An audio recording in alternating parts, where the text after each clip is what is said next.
What's happening? I'm Alex. On your screen. That's where I am right now. On your screen. Right here. What's happening? Final practice day for the last round of the 2023 slide style season. That's right, tomorrow night, 7 p.m. right here, right where we're at. Slide styles coming at you for the final round of this season. Happening right here on the legendary Ebisu Minami Drift Circuit. The South Course, if I do remember my research correctly. Or at least the CarX version of it. Flyers, what's up? Theory's here. What's happening? I think I saw a cruising around in the server.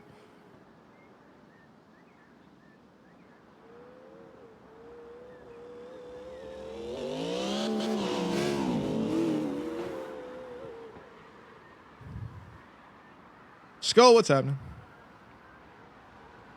Well, they're playing some War Thunder.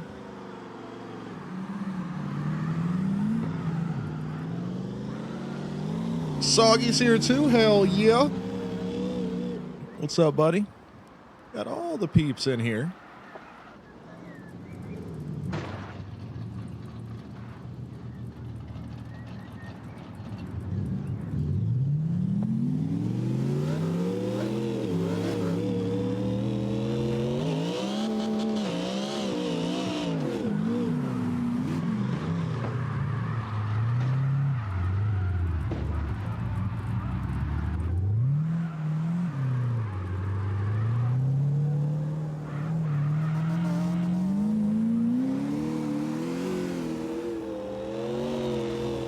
Man, I wish they'd fix some of the bugs in this game.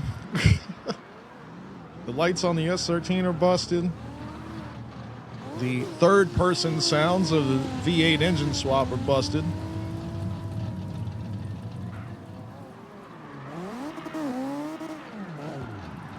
There's Skull.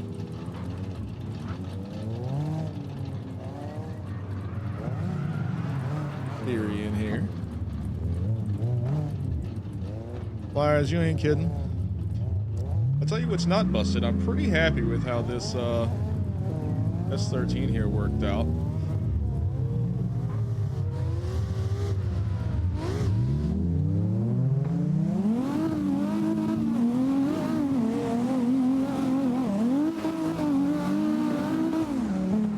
Ah, the wall got me.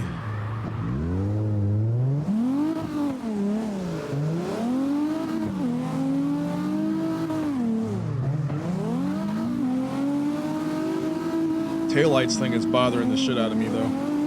I wonder if I switch in and out of the car.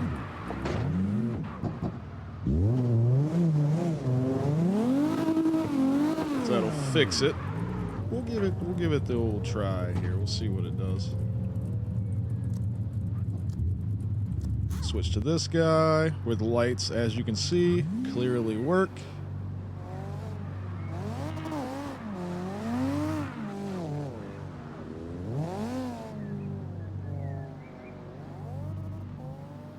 Actually, something's fucky with the taillights on this, too.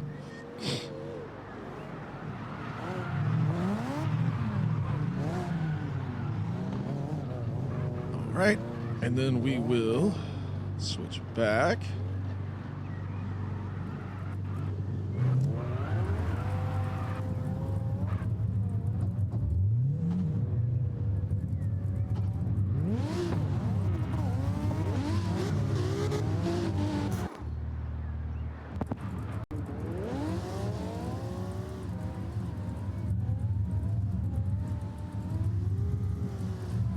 Nope, as soon as you turn the headlights on,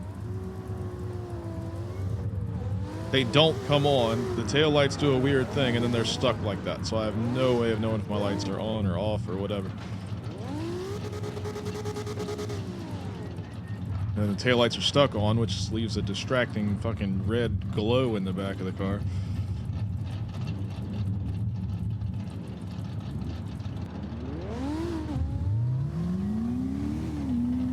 Can you switch to the car you're in? If that makes sense. No, you can't.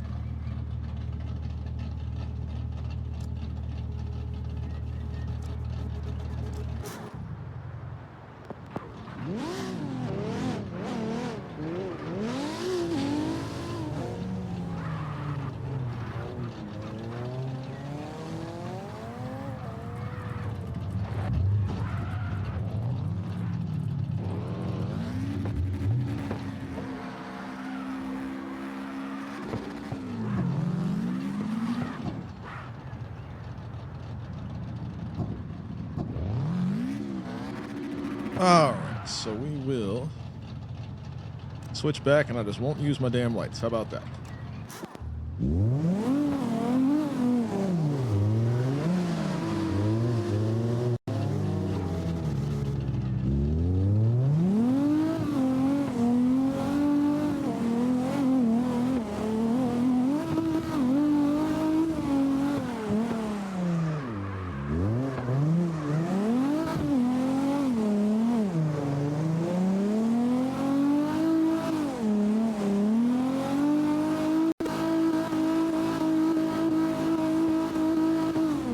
I'm pretty happy with how this one came out, driving wise, though.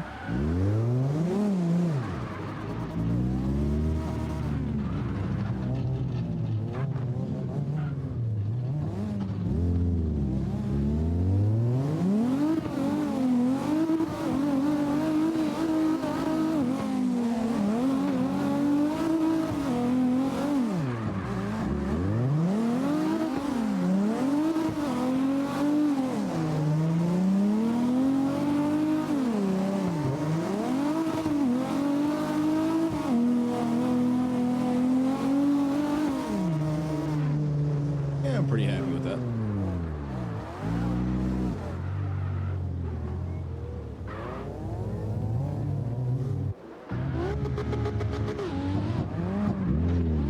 There's Wayne.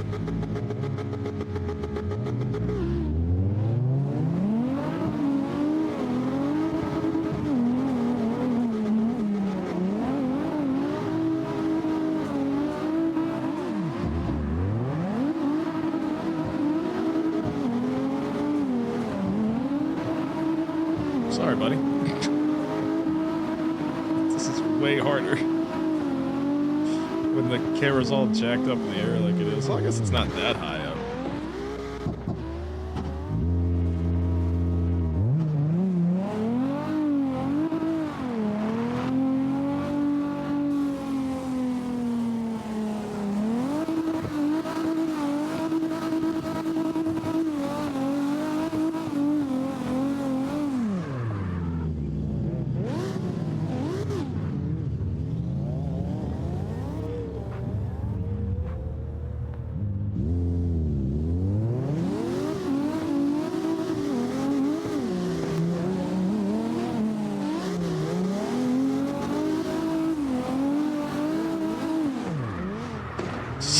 My bad.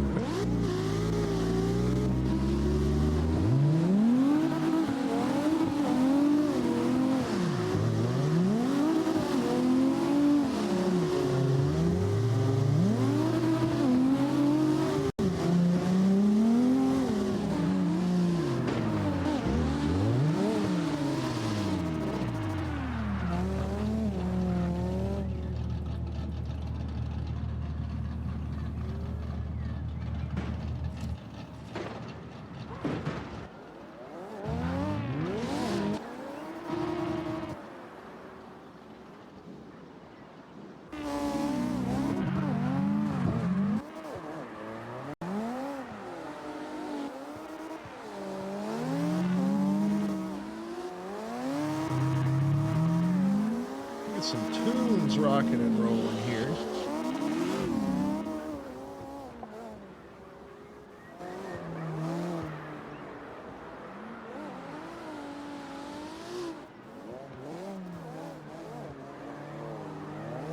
Now, let's see. What do I want to listen to?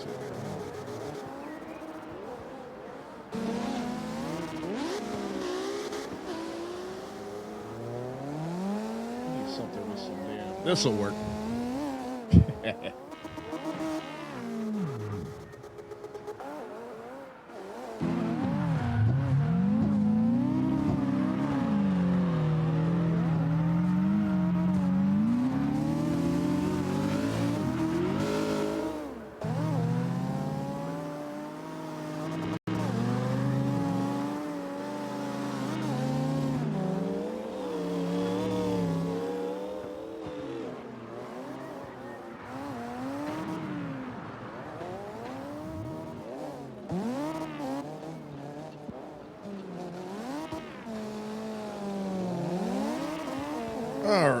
Making sure my broadcast cameras are doing what I want them to do. So far, it looks good.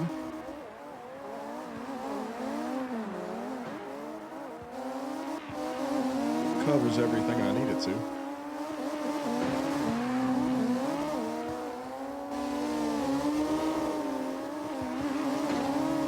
The only thing I'm missing is a good shot of like the last transition. But given the way this track is laid out, there's really no good way to do it.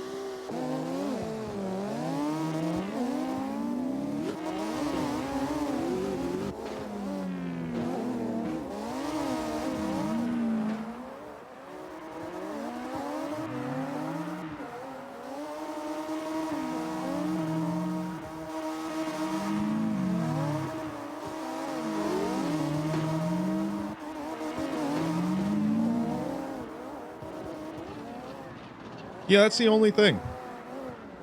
Because you can't, because you're looking at the last transition from behind.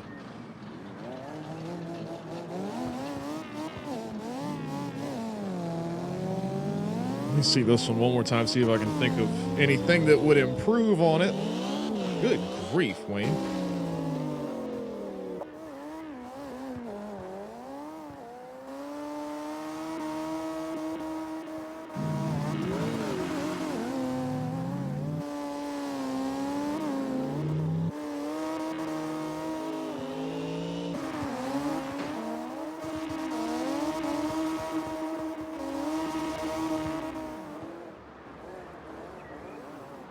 Oh, I do have a camera for that last transition, so sometimes it's getting to it and sometimes it's not. Let's see what it does for these guys.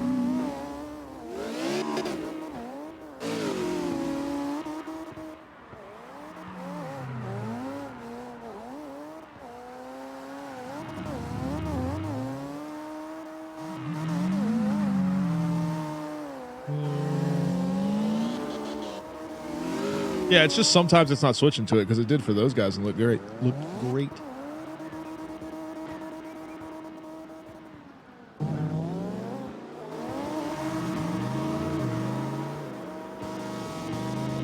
Yeah, it's like perfect.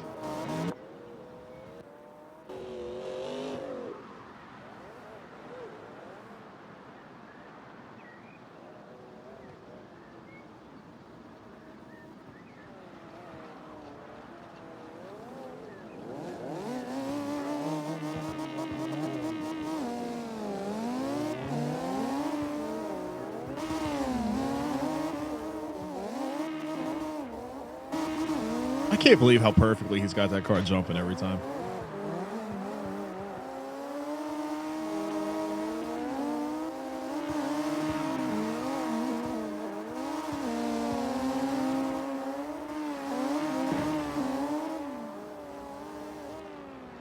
Hell yeah, RC.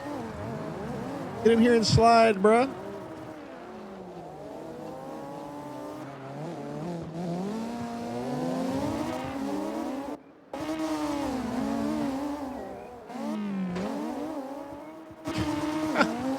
Good grief. Oh, tomorrow's going to be awesome. AFK, what's up, man? Where have you been, bro? What's happening, dude? We were just talking about the wrestling stuff in Discord today. Gonna get that back going again here soon.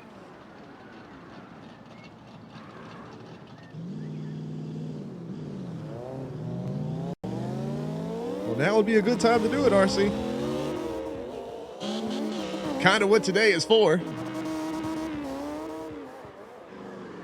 I've been chilling, man, just staying busy with racing stuff and everything like that, trying to get back into the swing of streaming things again now that that's all winding down.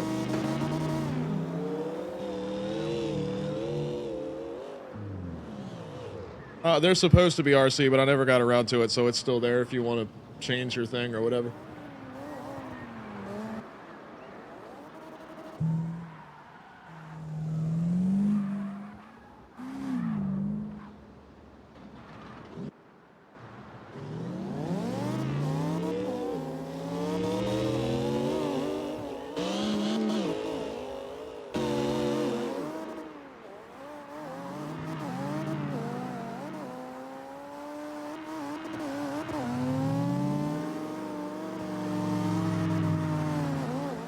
It is pretty short, Skull, but it actually takes about the same amount of time to get through it.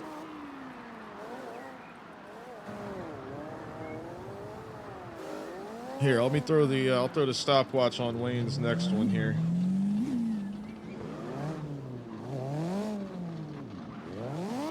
All right. Starting now.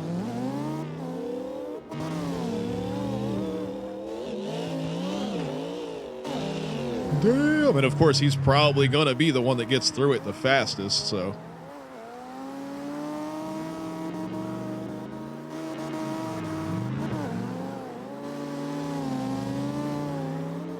And come here, this is where I tag the replay, 25 seconds. And that's Wayne, so the general is gonna be 26, 27, and Irwindale is 30. I think it just feels that way because, like, well, Irwindale realistically, from the time you leave the line, is probably 32.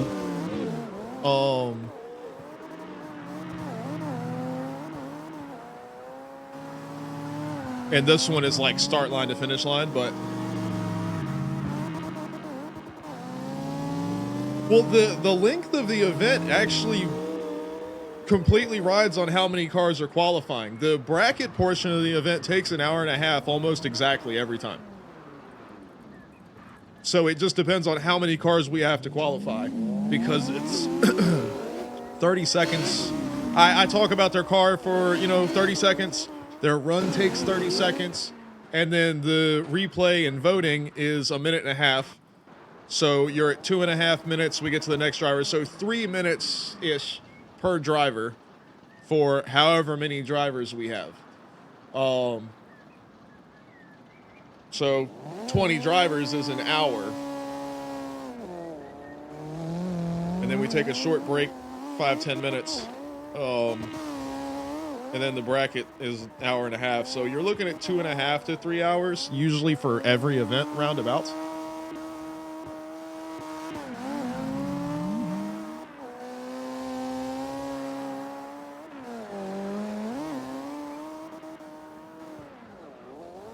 Flyer says his first one at school. Hell yeah.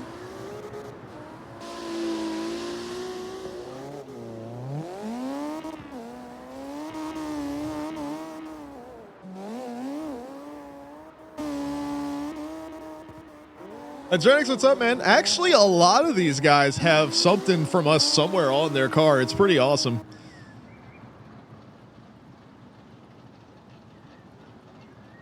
I think Theory will usually hide something on there somewhere. I don't know if Skull has one on this car or not, but yeah, there's a handful of people that have stuff in their car. It's pretty awesome.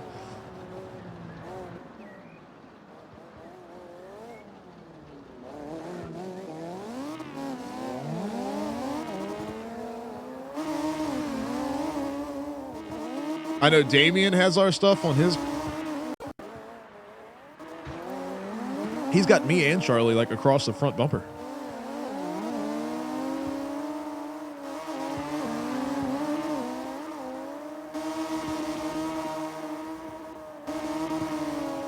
Damn, that was a good run. Uh-oh, Flyers got the Lambo out.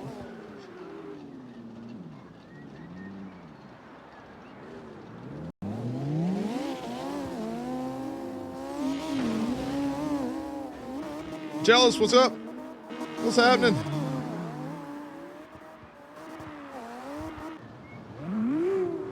Lambo disappeared.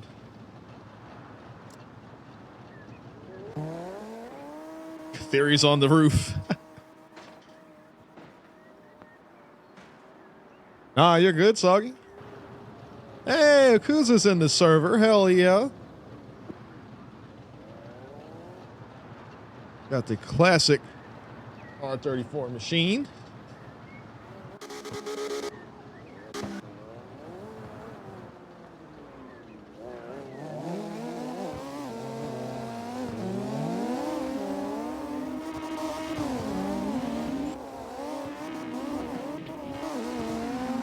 Permission to speak on stream? You don't need permission, man. You can always come in here. You know that. What's up, bud? Well, that depends. Do I have permission? Well, I know you say you don't. I won't need to ask permission, but nonetheless, do I have permission to like stream a little bit of my side this time? Bro, you never have to ask, man. I'm telling you. You are free to do anything you want to do. I don't know why you have to ask me. Nah, You dude. can never be too careful. No, I appreciate it, dude. But no, you are, of course, man. RC, you should totally do that, bro. I got you, Chelsea. You're all good, man.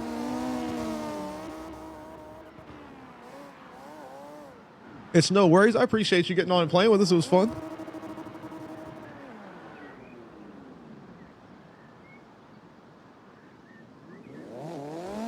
But yeah, since you asked, done some streaming earlier. What were you streaming? Quite a bit. So it was initially it was 3 hours of Forza Okay. because I was doing the festival playlist Oh, yeah, for yeah. this week. And then after that, I switched over to Fortnite, and we played. I played for like almost 4.5 hours on that. Damn. Hell yeah. Yeah, just doing quests. That's pretty much it. What's new in the world of Fortnite? Haven't paid attention to what's going on with that lately. How do I say this? I don't know. There's a whole bunch of like hotels and vaults hidden underneath them now. So if you go into them and try to break into them, you get like some goodies and stuff. Oh, okay. But there's going to be a whole bunch of other people trying to do the exact same thing, I guess, is the... Exactly. Yeah. Yeah. But yeah, but there's also like other stuff they add in for the season. Like there's a rocket battering ram you can use. Oh, Just smash through stuff, or just to like fly. hell yeah. Soggy, there's What got to else? be... You got to report that stuff to somebody, man. If a teacher's getting that specific about stuff, man, yeah, you got... I don't know if there's a principal or maybe even take it to like the school board or something, because it's being like that, that's a problem. Yogi! What's up, Yogi? How have you been, my friend?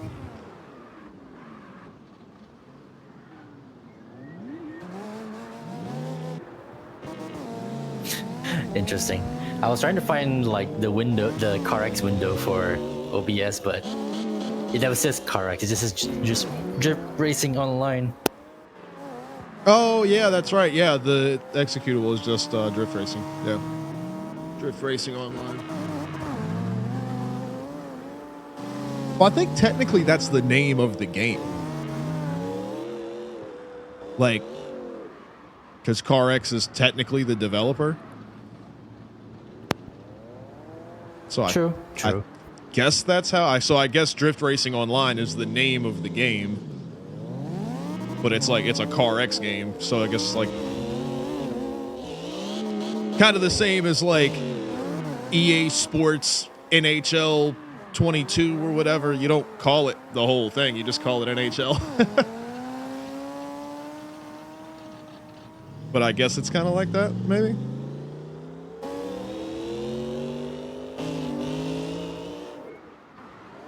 It's kind of funny considering that someone just shared like footage for like the new WRC game made by EA. I saw a video on that the other day. Yeah. Like the title is just straight up EA Sports WRC. Yeah, I saw that too. I didn't know that Codemasters was doing. Did EA buy them? I guess. Yes, they did. When They did that happen? A while back. That might be Well, the I say a worst while thing back. that's ever happened ever. Yeah, you can kind of say that. like for example, is for like some of the titles they have to be dropped because they already like EA already have something similar. Like for example, like Dirt. Yeah. Oh, of course. Oh, I Yeah, love yeah. everything Codemasters has ever done. Like, Yeah. I love their stuff. Well, essentially, you can pretty much say that WRC is the replacement for Dirt now. Yeah. their WRC games. So like, there's no reason for both of them to exist. So one has to, consume the other, shall we say? Yeah. Well, I would assume that's what would that is that the new WRC game is it really just Dirt 3 with just actually branded stuff? I would like code wise, like the game engine, like is it completely different or is it just Dirt 3 with different, rebranded? As far as I know, WRC is basically Dirt Rally, Yes. the sim. Well, that's what I meant. it's Yeah, essentially Dirt Rally that. 3 is what I meant. Yeah, exactly. Because it would be pretty stupid for them to have that. They were probably even working on it or whatever when they got bought. So, like, to take that and just trash it and write a new game would be kind of weird. Especially when if you're going to make a WRC game and you have the code for Dirt Rally, like, why would you not use it? I wasn't even watching, Wayne. I'm just kind of flipping through cameras. Sorry. And I guess as a refresher, apparently, if this is accurate, February 2021 was when they bought it. It's been that long? Damn. Apparently.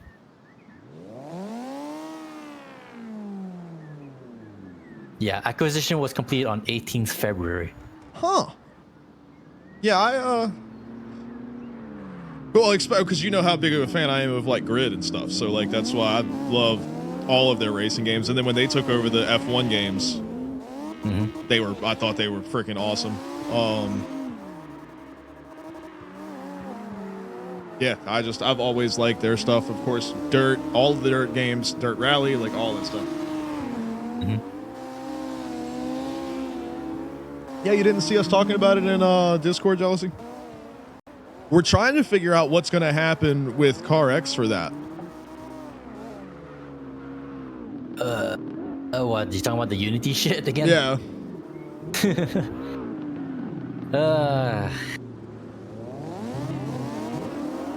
People were talking that even if Unity tried to like either backtrack or undo all their policies or whatnot, you already fucked up. Oh, they've pissed everybody off now, yeah. The fact that you would even say something like that, yeah.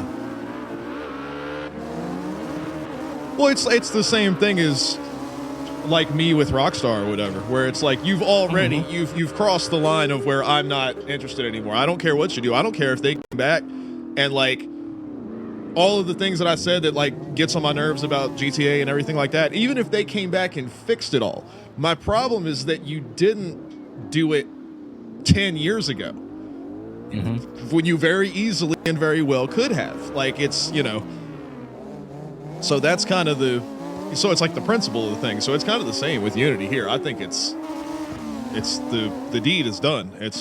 You've announced your intentions. It doesn't mean if you turn around and backtrack on it now. So many developers are already like trying to switch over to Unreal, even like other like alternative engines like Godot, for example. Yeah. Which is gonna be especially with CS2 happening and all of the hype obviously surrounding that. I'm interested to see if there's any devs that move towards Source 2. Because obviously Counter-Strike is a really weird implementation of the engine, and it's like really hyper specific on how movement needs to happen and things like that. So it's not indicative of what the game engine is actually capable of. But like Half-Life Alyx kind of flew under the radar. And like, holy shit, that game. Like it can't compete like fidelity wise. It can't compete with Unreal, like Unreal 5. It's just, they're not designed to do the same things. But like for a Unity game, I mean, look at CarX. Source 2 beats the absolute shit out of this in every sense, as far as a game engine. With the,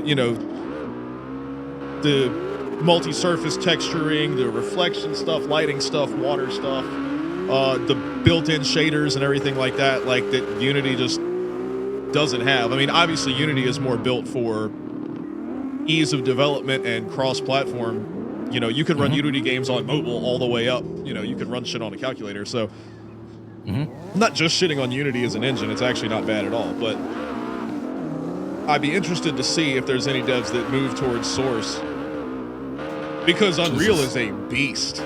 Like, if you were developing a game for like Game Maker, for example, like something like that, or like even Unity, like that's kind of a step up from that. But like to move up to Unreal, that's like, I don't know, that's like driving your own car at autocross and then like buying a Cup car and trying to work on it. Like, it's a whole different universe of development.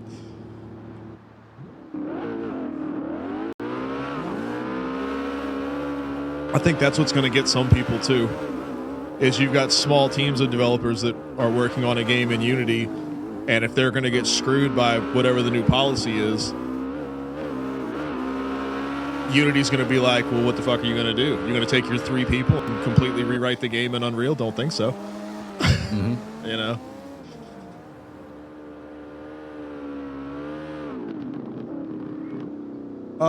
Coyote, you should have the... Let me look. By the way, thanks you, Jealousy, for the follow out of nowhere. Scared the shit out of me.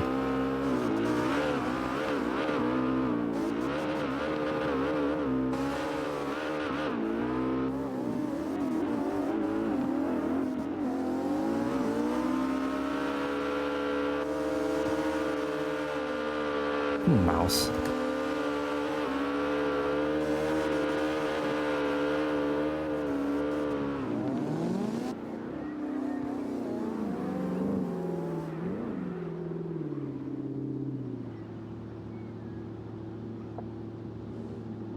I guess I should have your stream up as well. Let me at least pause my stream so just in case it kills my bandwidth. Oh, my stream? No, I have like my stream running at the same time just so I can preview it. Oh, but gotcha. I kind of wanted to watch your chat as well, so let me fire that up. Let's see. After all, I am a mod on your stream, so I may as well. This is true. You don't have to. If you want to. Always welcome. All right, so we got Coyote here.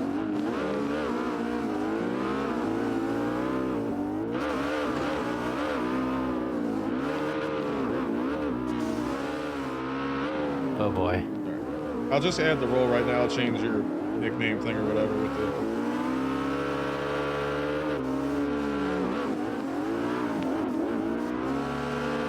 All right, you should have it now.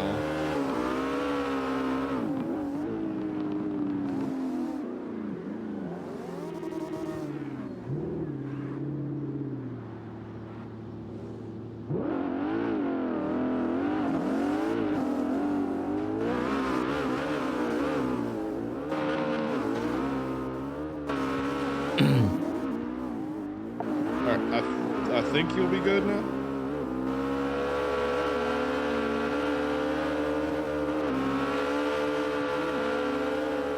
Yeah, there you go. All right, you're all set now, Cody. Sorry. All right, let me catch back up on what's going on here. So these guys are talking about VR up here. Yeah, I've gotten to do VR a few times. I got to do might have been Project Cars, I think. I got to do. I did like an IndyCar race. And my buddy had like the wheel and everything, and it was pretty sweet. But I mean, even back then, it kind of, the resolution wasn't great, so it kind of gave me a headache. But it wasn't horrible. It was just like, because it was like off-putting with the low resolution. It was just kind of weird.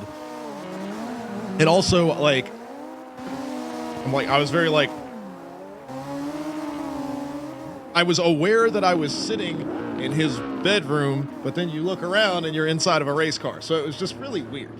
But that was years ago. Like, we're talking like 6 years ago. So I haven't done anything with it since then. So I'm sure it's a lot better.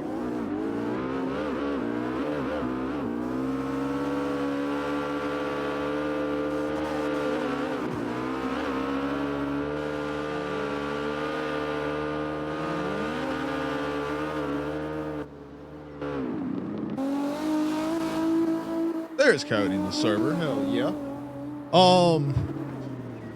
But yeah, I don't understand what the end game was for Unity either. I mean, like, my original idea with it was that they're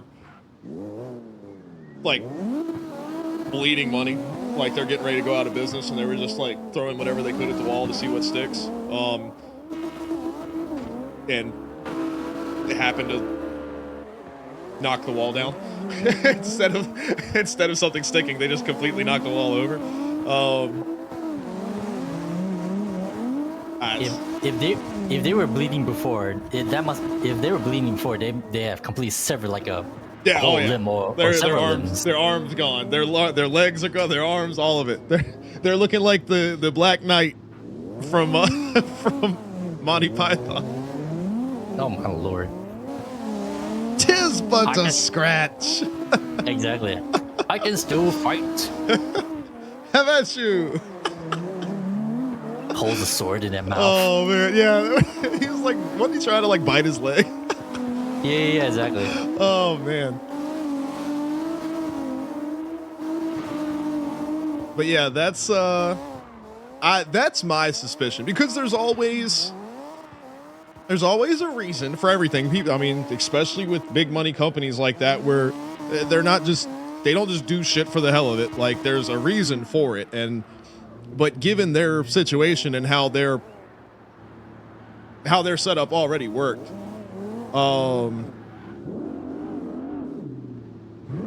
yeah, I think it was. I think they were either getting ready to go under or getting ready to have to like seriously downsize, and I think that was like their last ditch attempt at, well, if we do this, we could pull in a bunch of cash. Let's try it, and they did it, and everybody was like, "No, we're not fucking paying you for that. Fuck off."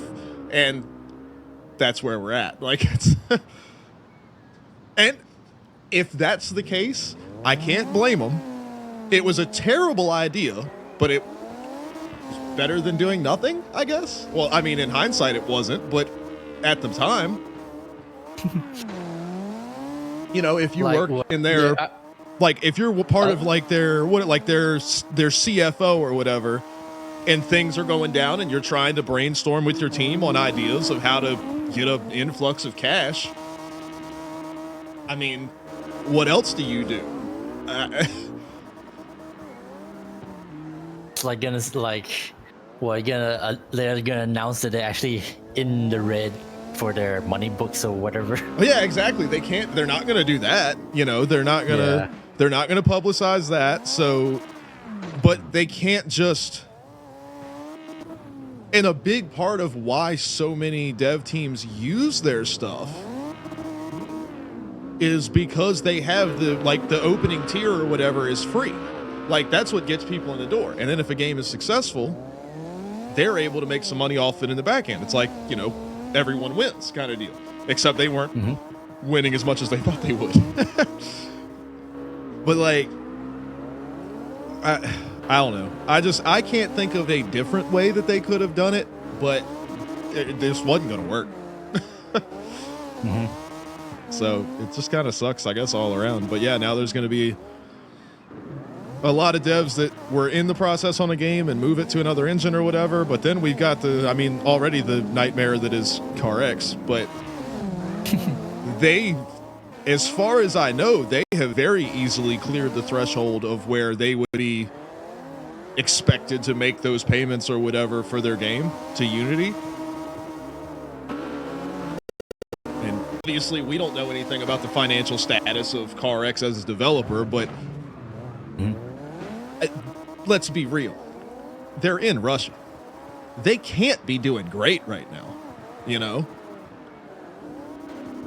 Like, just by the reality of it, you know, that's times are tough as fuck over there right now, you know, for the regular citizens. So they can't be doing super great. So if all of a sudden Unity's like, well, yeah, we see you've had this many installs and blah, blah, blah. Looks like your bill is going to be $7.2 million. What is CarX going to do? They're like, no. Like, what do they? I don't know. It's gonna be interesting to see what comes out of it, if anything at all. Because I think you're right. Like, they're probably gonna backpedal on it, but which would save games like CarX, but the damage has been done. Yeah, the damage has been done. In the future, nobody's gonna develop a game on Unity except for like high school kids doing it for like a school project. You know? Exactly. Because they're gonna, the games that are obviously going to fall under the free tier, or like the joke games. Remember that Squid Game? What was it, Crab Game or whatever that we played a little bit? Yeah, like games like that. That obviously they're not gonna make any money. It's not intended to. But if that's the case, Unity as a company is gonna go under because they're gonna go from having some games that made them income to 0 games that make them income.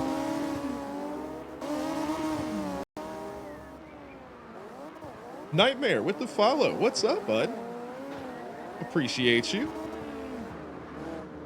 We're talking about the whole Unity development fiasco thing, and I'm paying next to no attention to these guys driving, which I should be. I haven't been seeing a whole lot of spectacular crashes, so these guys are starting to nail the jump for sure.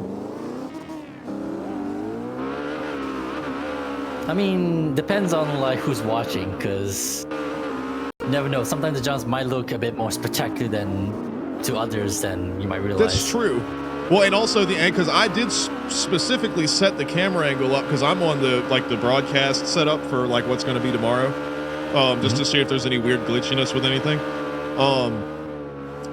And like the angle that I have it set up for like after the jump, I did it in such a way so like if they completely kill the outside wall, but but they're still going the right direction, like it that's covered up by the stands a little bit. And then by the time it switches to the next camera and they've gathered it back up, it's also pointing from the same direction. So it's just because like we're not like, it's like we talked about on the other practice. That area is not like how do we put it? That's not part of the criteria for voting, I guess you should say. It's just like the jump is just for fun and it's for the tradition of this track and everything like that. So I'm not saying I'm trying to hide it, but I don't want to emphasize if they do eat the outside wall, like right there. I don't want to emphasize that it happened and possibly affect the vote. Because if the vote's down between 2 cars and it's like, oh, well, this guy hit the wall and this guy didn't, I mean, I don't want that to factor into it.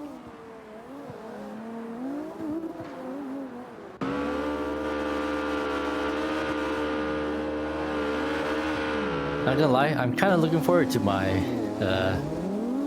Photo Man jump tomorrow. You're gonna get some fucking crazy ones, especially like Wayne and Coyote. Both of them just cleared the wall together. Yeah, exactly. Oh man, I'll be quite upset with myself if I don't get as many good shots as I hope I will get tomorrow. No, you'll get them. You always get them, dude. If y'all haven't seen yet, anybody that's just like coming around, hanging out, like Nightmare that just followed, !slide style take you to the Slide Style Discord.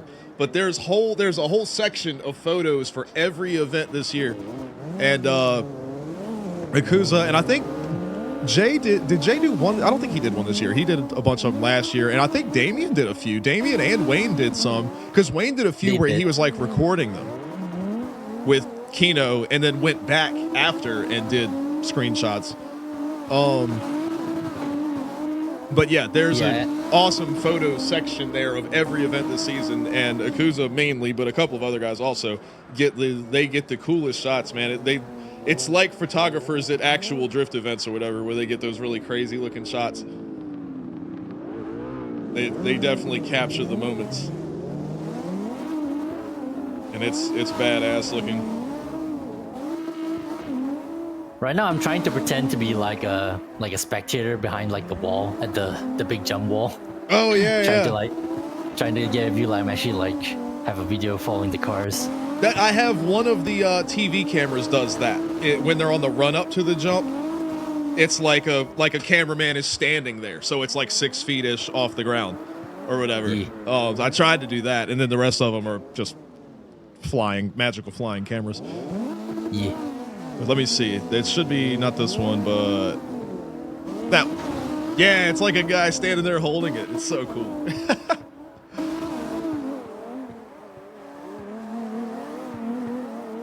Speaking of that, I know Wayne has been itching to talk about it because I was up until 6 o'clock in the morning with him last night watching it. The Drift Masters Championships from Sunday. Did you watch that, Akuza? No, I haven't been able to watch any Oh, you gotta drifting go stuff. watch that shit. They did it in a fucking, like a soccer stadium. They built the track inside of it. The same, kind of like how NASCAR does their preseason, whatever I used to call it the Bud Shootout or whatever, but they call it something different now. I think it's the Clash or something like that. I heard NASCAR doing that, but I'm not too familiar with. Oh, you haven't seen that either? So it's in the LA stadium or whatever. It's supposedly famous. It's like a college football team or whatever plays there. But they do it there, and they pack like 3-4 feet of dirt onto the ground and then cut the banking into it and pave it. Like they use a special, it's not like regular asphalt like on the road, because that's designed to last for, like 50 years or whatever. But it's some type of temporary quick drying pavement. And they build a short track inside of LA Coliseum and do it's not a points paying race, so it's like a preseason kind of thing. But anyway, the Drift Masters thing, they did the same thing.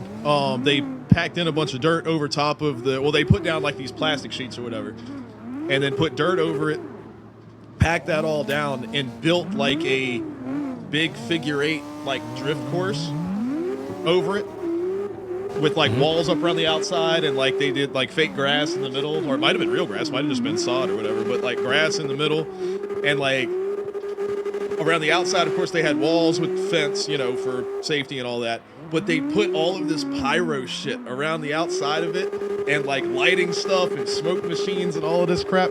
And they had these big video boards that were like in the center of the 2 openings of the figure 8.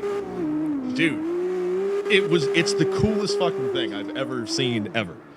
And they packed the place. There were 55,000 people there. Like for a drift event. It was insane.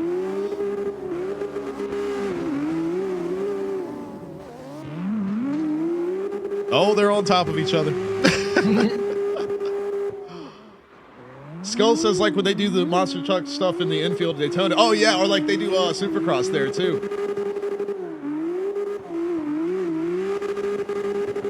Yeah, I'm still going too slow. I tried some tuning guides online for this game. I'm like, That's why I brought the Skyline back, because I'm trying to practice tuning in this game, but I'm not sure it's gonna stick. Other Alex, what's going on? Wayne says, whose fault is that? I mean, like I said, it's the jump, so it's not really. I want to say it's mine, because I'm still going too slow, and Wayne's still going too fast. I mean, maybe he's. Oh well, not. Realistically, it was your fault, but he's saying like slide style. He's saying from am I going to give it a penalty? Is what because that's what he's trying to make sure that we've got that clarified before we go into the event tomorrow. Gotcha. Like if that happens in the event. Yeah, because like last practice he was doing that. People would wreck, and we would be like, okay, are we gonna? Is that one that we do, or do we just let it go, or like doing an air overtake? Yeah. Sounds like bonus points to me. Hey, Jason's in here. There's the machine right there. Check that out. But I would say, I mean, with that one, I don't know. Because you also ran in the back of him before he went off the jump, but that's like he said, Akuza's saying his car is too slow and your car is fast as shit. But, but we're also saying that the jump is not part of the quote unquote judgment or whatever. So that's where we're going to run into a lot of gray area with that shit. tomorrow. We'll just have to see what happens. I switched to Wayne's camera and he's just sliding on his door.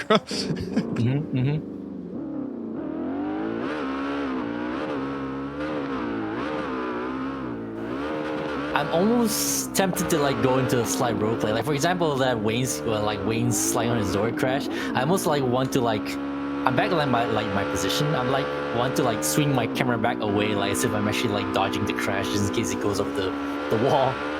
Oh yeah. So that way you like just capture like the tail end of the car, or whatever, as you're dodging him flying at you. Yeah. Like exactly. an action shot. Damn, Jason and Wayne glued to each other right here. Bama says gravity does not apply to Wayne. What's up, Bama? Other Alex, I think I said hi, but either way, what's going on? What you been up to? Haven't seen you in a long time. Yogi, you ought to get on here, man.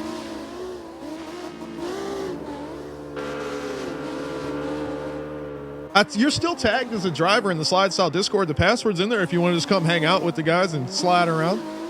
If you want to give the jump a try. That's the fun part about doing, because usually Slide Style practice gets pretty monotonous because these guys are so damn good, and the tracks aren't designed to be extremely challenging. They're designed to be fairly competitive, but not extremely difficult. So after a while, everybody gets so damn good at it, it's boring for all of us. For us watching, for the drivers, it's just like, holy shit, can we not do this anymore? But this one with the jump is, oh my god, you can never get enough practice on the jump. And then the rest of the track is really dependent on how you come off the jump, how much momentum you're carrying and everything like that. So this one doesn't get boring nearly as quickly.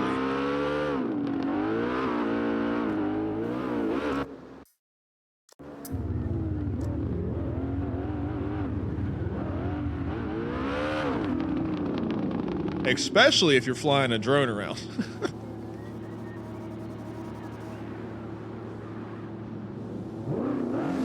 Hell yeah, Yogi, come on, man. Oh, another team Hancock S15 in here.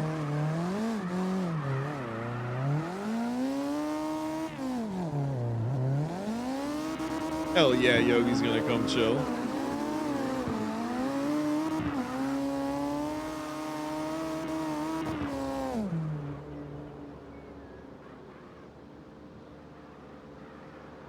That's the other thing about that Drift Masters event. Their broadcast production, like all of the cameras that they had, and they had a drone and everything, and like it's one of the best like motorsports shows I think I've ever seen ever. Like, and 2 years ago that wouldn't have carried very much weight at all. That basically just means, oh, Alex liked it, it's cool. Like, no, it's like now that I've done the damn job for a year, holy shit. Like, obviously they're, high-end sporting events like the NFL, and like for big racing events like F1 and NASCAR, like you see all the high-end equipment and the best of the best doing their jobs and everything like that. But there's still some things that you see, it's like, they maybe could have done that differently or whatever. Watching that damn Drift Masters event, dude, the whole thing was perfect. Like, it's fucking crazy how insanely good all of their camera people were, but like their replay text, for example, the replays for the runs were starting. It was like Slide Style. You know how I've just got to press a button and then like it just immediately, as soon as the run's over, it's just doing a replay. Of course, we've only got the one camera angle because that's how it works, but it's like instantaneous like that. Their shit was instantaneous like that. Like, and doing that in real life is, believe me, let me tell you, insanely difficult to do. And they did it with like 34 different cameras. Like, they had in-car cameras, and I'm pretty sure they had in-car cameras for every car. They had 2 or 3 man cameras on the ground, like on the inside of the figure eight. They had 5 or 6, I couldn't count specifically, but like they had a handful of like boom operated cameras. They had 5 or 6 cameras in the stands. They had the drone. They probably had multiple drones because of they have to, charge their batteries and all that kind of stuff. And I'm sure pilots get tired. I mean, 4 hours straight of first person flying a drone would be brutal. So I'm sure they had multiple drones. Like, they had all of that shit, and it was so good, dude. Oh, and their graphics package too, like the on-screen graphics. First of all, their camera production was so good, they basically didn't have graphics on screen during the event at all. Like, right before the two drivers went to run, they had a graphic at the bottom that had like their name and their car. And then while the judges were doing their thing, they had a graphic pop up with, you know, the three judges. It's like, you know, one goes this way, one goes that way, or whatever. That was it. And I think there was a sponsor graphic like in the top right. But it was fucking pristine. The whole thing was just pristine. Like,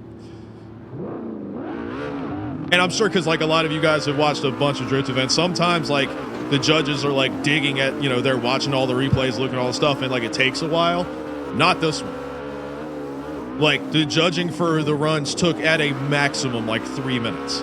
And with all of those replays and everything like that, and the guys were driving so damn good, you didn't need, you know, the time flew by. You were like, oh shit, they've got their answer already? Like, for every run. Like, the top 16, I think, only took like 2.5, 3 hours. And a regular top 16, like an FD top 16, is like a fucking 6-7 hour deal.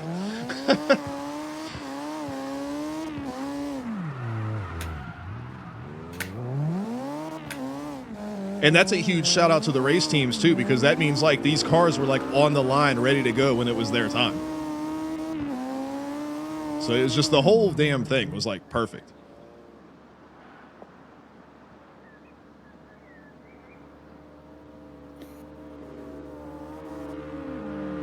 Real, what's up?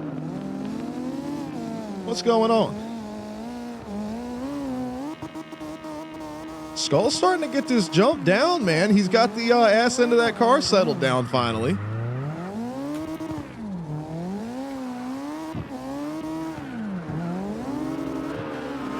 You know he's got the rest of the track on lock. That's no problem. It was just the jump, and now it looks like he might have that handled. Was that Wayne? Not Wayne. Is that Malte? Who's that? Where at? It's the exact same color scheme. It just crashed. Oh, that's I think that's Caden. Yeah, pretty sure that's Caden. Whose car is that, Wayne? Speaking of Driftmaster stuff.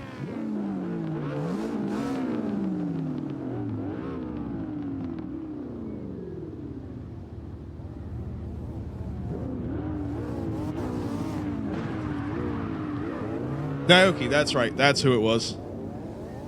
Yeah, that's that car. Mm-hmm. Which Malte has run for so long, we pretty much just to me that's Malte's car, and then I see it in like an actual real life drift thing, and I'm like, hey, there's Malte's car.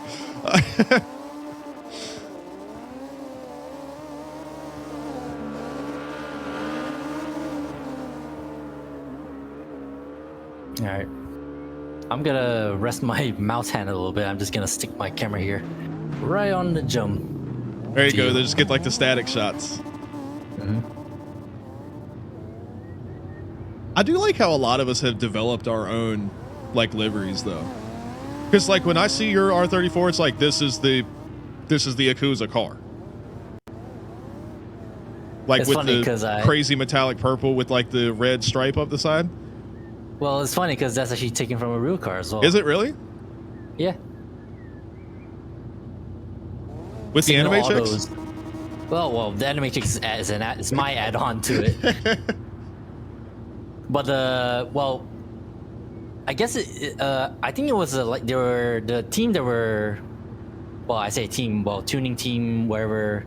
They were advertising a paint company, and they made like this cool ass chameleon paint. And so they put it on their car and then advertise their company as well. Okay. Well, there we go. But see, I see this, and I always like that's just your car. Like, it just stands out that it's yours. Of course, Wayne's got his. And I'm sorry, I mean, I know that one's based off of a real one too, but he's changed it enough. Yeah, generally then- for me, at the very least, I would just replicate a car's design and at the very least just slap some anime character on it. If I Hey, that'll can. do it. Like I've been doing that like in Forza as well. I have like, I think like over 10 cars are like that now. Skull, is yours based off a real car?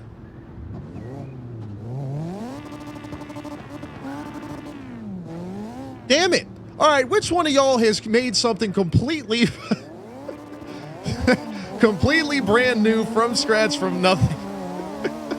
Not that I'm saying it's not like valid that it's, you know, a clone of a real life car, but like I'm kind of curious now is because like all of mine are completely, like I said, it's not a contest or anything like that, but like I could copy real cars, but I just kind of, y'all know me, I always like doing my own thing.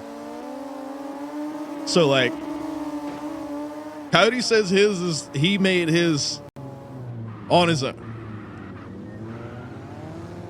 Now that the CarX has updated their car selection screen, I can actually check what cars kind of Oh, right. I've actually made.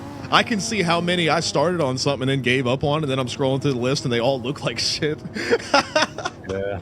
I'm like, oh god, that's or in one that I messed with like 2 years ago and it never touched again. Yeah. Well, I do have a handful of like liveries I made for myself back before I realized Kino was a thing, and that way, and then from then on, I just download freaking other people's liveries and make some changes on my own. Oh, what about theories? Is this a 100% theory original, or did this come from something? Where the hell is my mouse? I lost my mouse. Hold on. All right, Squid says his is his own deal. So Coyote's is his. There it is. Yeah, Soggy, I know your Rockstar car is a real one. I've seen that one. Nothing comes to mind. That design.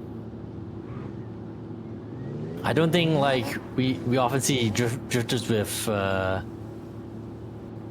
He says what was it's it? a BMW. thing. Symmetry. Yeah. Oh wait, the BMW. Wait, I think if now that you mentioned BMW, I do recall a drift BMW with that color scheme. You're right. Yeah, and he's saying he just modified it up. Changed it.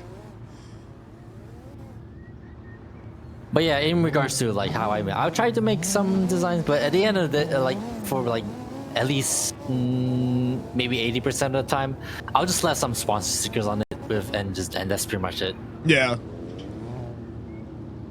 Like my preferred color of the car on it, and then just slap some I guess what they call is a shopping list down the side of the door. Yeah. So I kind of try to like, I'll pick a primary, because I come at it from like the NASCAR perspective. Obviously, that's what I've always been around. So like, I kind of build the entire design off of the design of what I choose to be like the primary sponsor, because that's like the NASCAR-ish way of doing it. And like typical drift cars don't look like that. Like they're especially like the classic, like when you see like, you know, like early 2000s Japanese drifting, and it's just like a shitload of stickers over the side of the car, you know, and like a cool like paint gradient or whatever in the background, like something like that. Like it definitely does not have that style to it. So I guess it kind of like a lot of my stuff probably looks out of place on a drift car. But that's kind of the like way I go about it. So you end up with like these really I want to say blocky, but like geometric type things. And also I play a lot off the body lines of the car too. So like with this one, I mean, I did this one, this probably was like an hour and a half maybe right before I started streaming. And it's not done yet, but I don't know. I guess I wanted also to keep made this. this Remember, simple. this is unlocked a memory. Remember, like very early on when I first like encountered you before, like met you on when you're doing a car stream. Remember I told you this like back in the day when apparently the rising sun is a very sensitive image for Forza, so they Yes. banned like vinyls that has rising sun imagery on it. Yeah. Yeah. See, this thing Essentially looks does, yeah. badass. That's and I don't know, that's weird that Forza did that, because I remember we had that whole conversation, because there's other flags and things that people were doing that were an issue, but like Yeah. I don't see this one being anywhere in the realm of, let's say, the other two that are an obvious problem. I don't Yeah. see this one being in that realm. Like I can see where there are people that have see it as controversial. I totally get that, but I definitely don't see it as being in the realm of the other two, of like Forza having to like ban it. Yeah. 100%. I like this. I like the design scheme so much. I made it on another car. Hell yeah, dude! It looks badass. I love it. Right here. Oh, see, that's fucking sick. So is this an Yakuza original, or was this a pulled from Kino and then modified? No, I definitely tried to make my own here. Hell yeah. This is mine. This is badass. There's Caden. What's up, buddy? See the pink machine here. Remember when before Slide Style, the car exchanges are just mainly drifting around and also look at other people's cars. Yeah, it got so old. Yeah. After like the 700th time of doing it, I mean, it was definitely fun, but doing that like what 4 nights a week or whatever. Oh man. Well, and the game was new to me, so like it was still, we were exploring all the maps and the different cars. Then an update would come out, so it'd be like, oh, let's see what they've changed. And now it's like we've beat this game to death. Like we know everything about it. We know all the little tweaks and tricks and all that kind of stuff. So now it's just like exploiting things, not in like a hacking the game kind of way of exploiting, but like we know how the game engine works so well. Like people like Wayne are able to make cars that are just like ridiculously fast but still hold a shitload of angle. Like, but we've gotten down to the nitty gritty. Like we're down to like the millimeters of making changes. And then like with Kino and stuff like that, you've got like where you can do the little teeny tiny vinyls, so people are able to make really detailed, intense liveries. Like we've kind of, I mean, I feel like the entire CarX community has gotten to that point, So the days of just like the hangout car meet drift streams are like over. Is anybody still really doing that? I am very sure there's at least, if not every stream. Well, I a good mean, number of them. the people that were like when I started, and there was like probably 5 people that did it on a regular, that were like probably like the top 10 quote unquote CarX streamers or whatever. Like, are any of them? I haven't even looked. Are any of them around anymore? To be fair, I also never looked myself because I quit don't really watch paying those streams. attention. Because I know, like Jay and DK's buddy, Ride or Die, I don't think he does CarX at all anymore. Who was? That feels like forever ago. That, yeah. Who was the? All right, Cody, we'll catch you tomorrow, bud.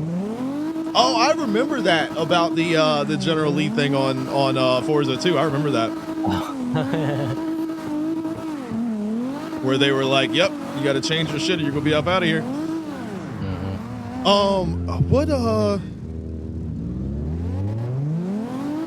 It's driving me nuts. There were like 3 people I know. Oh, Britt was one. She was she always had like the hangout chill streams. There was 9080H drift streams and looking at cars. That's it. Oh yeah, Zaffy was around for a while, but then he stopped like a long time ago though. He's still active in our Discord. He never posts anything, but like every once in a while I use that function where like you can people that don't have roles or whatever. Like, you can basically do it. Like, if somebody hasn't even opened your Discord in like 3 months, you can just kind of like silently kick them from it. Just so that way you can keep an idea of how many people are actually active and using the Discord. And usually every time I do that, I'll do that like 2 or 3 times a year. And every time I do it, it'll be like 10 or so people. And some of them are probably like spam accounts or something that just like joined and then never did anything. But he's still in there. So he definitely pokes his head in and sees what's going on every once in a while. He was a good dude. The one dude that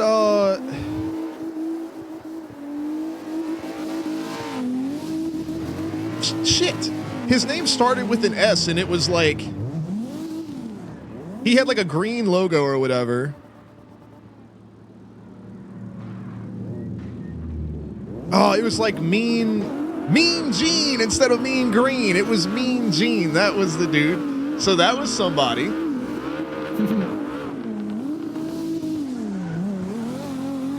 But yeah, I don't know. I don't know if that's really a... Because I mean, people that had like, they'd get on and they would have like 40 people like hanging out with them at the same time, you know? But I just don't think that's like really, because it's like I said, the game has kind of run its course. Like, there hasn't been enough game-changing updates to bring people back. So it's the people that are here. And I guess I really feel like a lot of the people that are still heavily involved in the game are doing the competitive stuff, and that's why they're still here.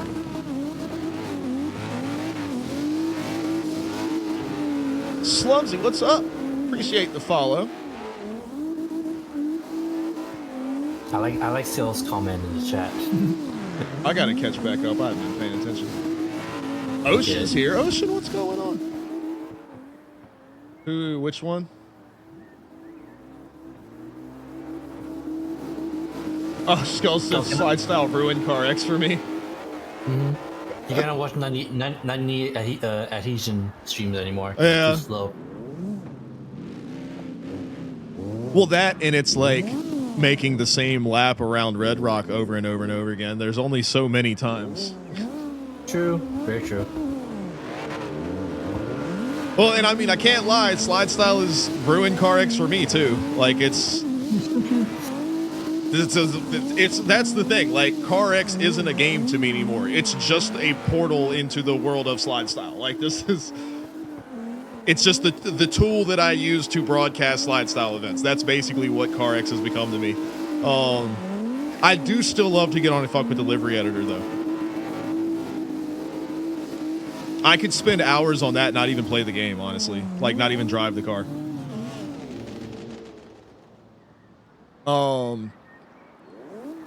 But yeah, I'm definitely kind of the same way. That's the other part of the reason of us doing next season as like a summer series thing and not like once a month. So that way it's just like, you know, from April to, when did we say it would be? Like April to September or something like that. Like every 2 weeks, we, you know, be a fun thing throughout the like late spring into the summer, and then it's over. So that way, by the time the next season comes around, it's been 7 months or something, and it's like, oh, you know, I can't wait. I'm so glad Slide Style's back. It's not like, oh, you know, we get 1 or 2 months off for the holidays and then it's back to the same shit again. You know what I mean? So I think that'll be beneficial as far as how it's kind of drags on you a little bit. Or the opposite might happen. Haven't like done a Slide Style in like 6 months. Oh, and everybody forgets about it? Yeah. That's very, and if that happened, I would be kind of sad. But honestly, like, if we go to do our first event next season and like 4 people sign up, I'm not gonna be upset. Like, you know what I mean? Like, that'll just be the end of it, and I won't, you know, I'm not gonna be broken up over it or anything like that. Because you know me, I'm always doing something. Like, I'm always cooking on something. And like the damn wrestling shit, that's not going away, because y'all know I like wrestling too much. So we'll either move it to a different game or something. But like, once I can get that back working the way I want it, like, that's always going to be something we do. If not once a week, once every 2 weeks or something. Like, But like, there's the wrestling stuff. There's CS2 is coming at some point. And of course, I've got my observer package stuff for that. But like, I want to do something with that. So like, there's always something going on. So like, if it just so y'all just hit the most perfectly synchronized 360 I've ever seen. That was y'all looked like synchronized swimmers. That was ridiculous.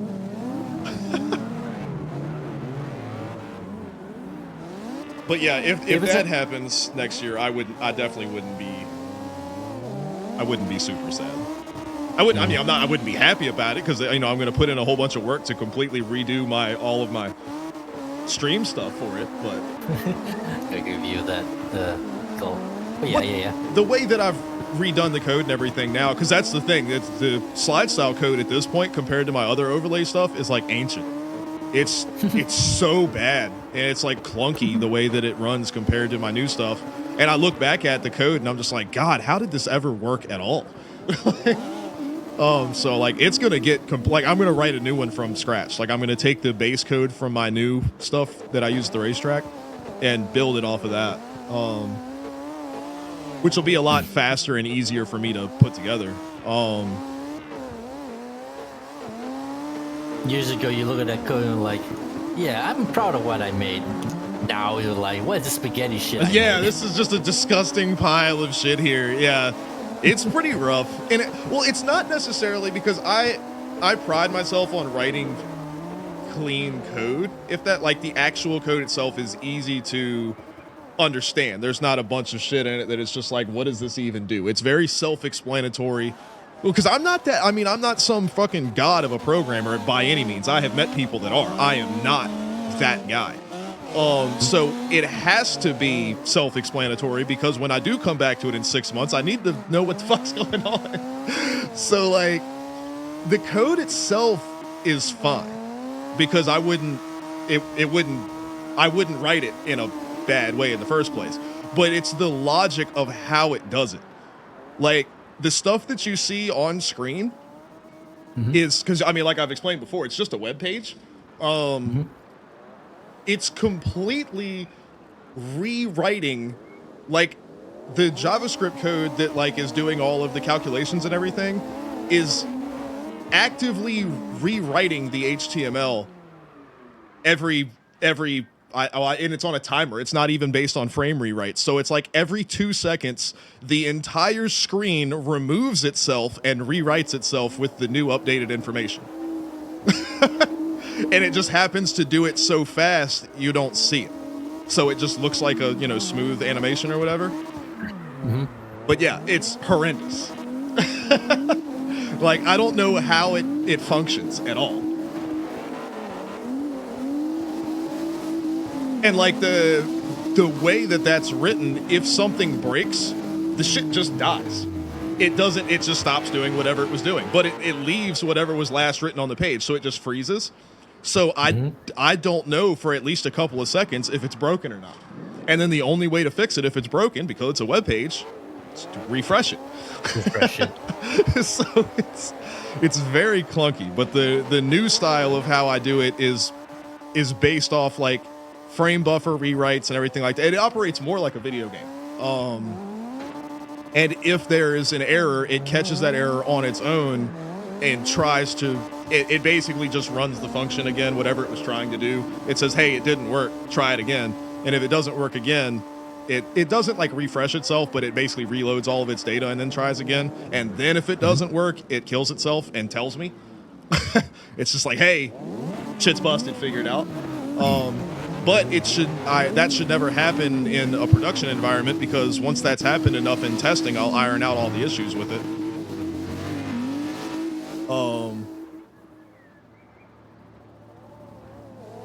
Yeah, so that's kind of the difference in the two. So I'm just trying to get through the rest of the season with it, because it's barely holding on. It's almost like your new stuff is like Google Chrome or any other equivalent like new web browsers, and your slice style code is like Internet Explorer or Edge. It's like freaking Netscape, bro. It's oh yeah, right. Okay, yeah, that's even better. It's pretty damn rough.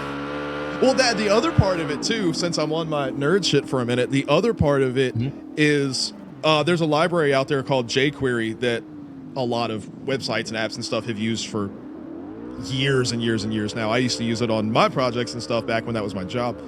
But the biggest portion of that was the selector method. Is basically you could dig through the contents of the HTML on a page with JavaScript. Like, so you could say, I need the redemption, the second redemption driver, like the second position for the redemption thing or whatever. Like, you could dig through the HTML code and find what's supposed to go in that spot and then do stuff with it. But I didn't know how CPU intensive that was, because remember I said it's doing it like for the whole page every time, every 2 seconds. And I built the entire thing off of that mentality. So it's having to, not only does it rewrite the page every 2 seconds, after it rewrites the page, it has to reread through the page again to find all those elements. It's not good. So that's another part of the new stuff that I've done is everything is stored as objects with reference pointers to what data they're supposed to contain. So that way when I update that data, so let's say like Wayne's qualifying score or whatever, like the Twitch poll is going and my thing is reading from the Twitch poll, it goes, oh, Wayne's score is now a 4.7.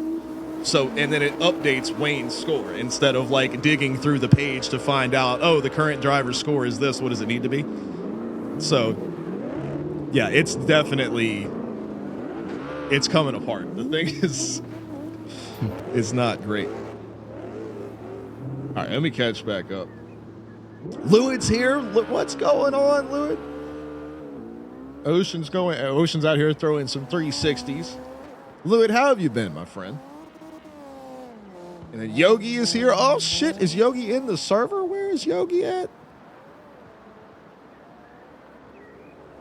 Wayne's the only one out here jumping the wall.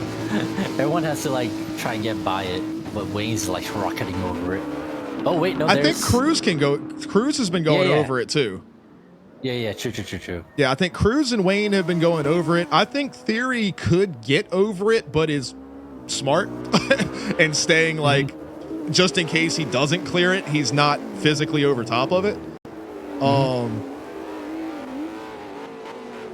Oh my lord, what the hell's happening here? Now that we're talking about it, everybody's trying to clear the wall. Also, I forgot who's driving a Corolla again right now. Looks like that is Ocean. Right, I'm trying to like double check because so you had like everyone smoke during Urbandale, like default, right? Default white. I have it set to white. Yeah. Oh my god, someone just went to the stands. Yeah, I saw that. That's Jason. Oh, he's got the Home Depot machine. Yeah, he does. Yeah, Ocean's like Corolla during last event. I'm not sure if you saw the photos, but he had black smoke. So I was like during race control, I'm like, freaking Ocean's running coal and diesel on Slice Style. Like, what the fuck? Who is Deuce? Shit. I'm Penis Man! Gadarian, what's up, man? Fuck, you are not! Johnny, what's happening? Yeah, who is this?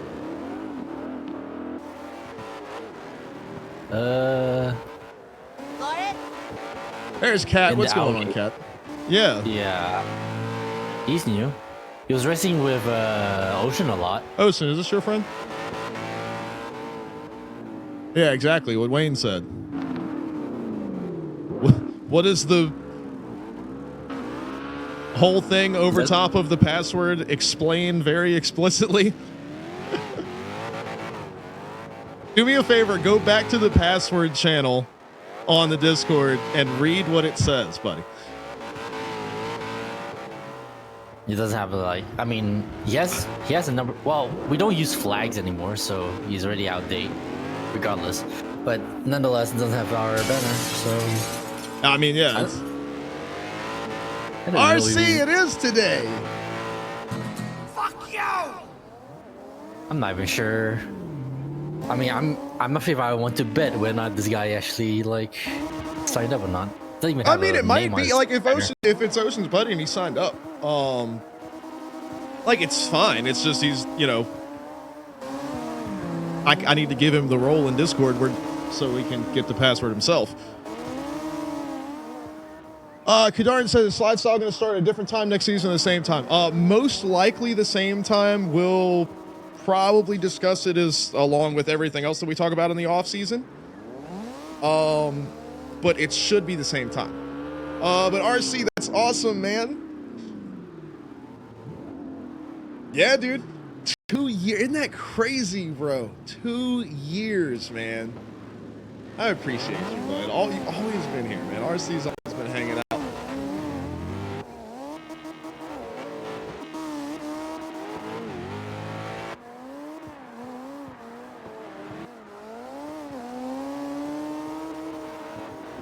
Yeah, Kadarn's back in here hanging out.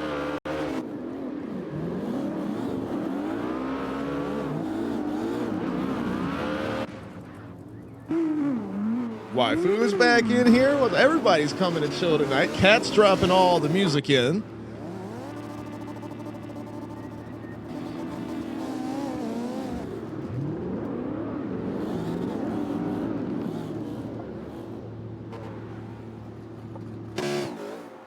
Oh, Yogi's slot. Yogi's got the BMW out. Oh, shit. We got to watch a Yogi run here.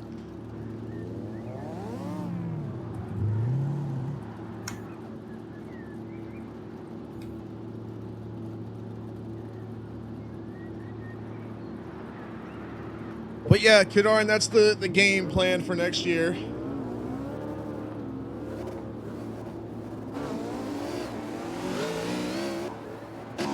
Oh Jesus Christ, Skull. Yogi with the front side nose grind there. This is like a barrel roll on my end, like he? double barrel roll. Yeah, and then land on his door. Huh. Couldn't even get back on. P-Dub is here. Everybody's here tonight, man. Hell yeah. Tonight's the night. If there's any final practice session that you need to be a part of, it's this one, man. There's Hayden Cruz. just did he's pirouetting over Caden, here. sorry. And does he land it? Oh, damn.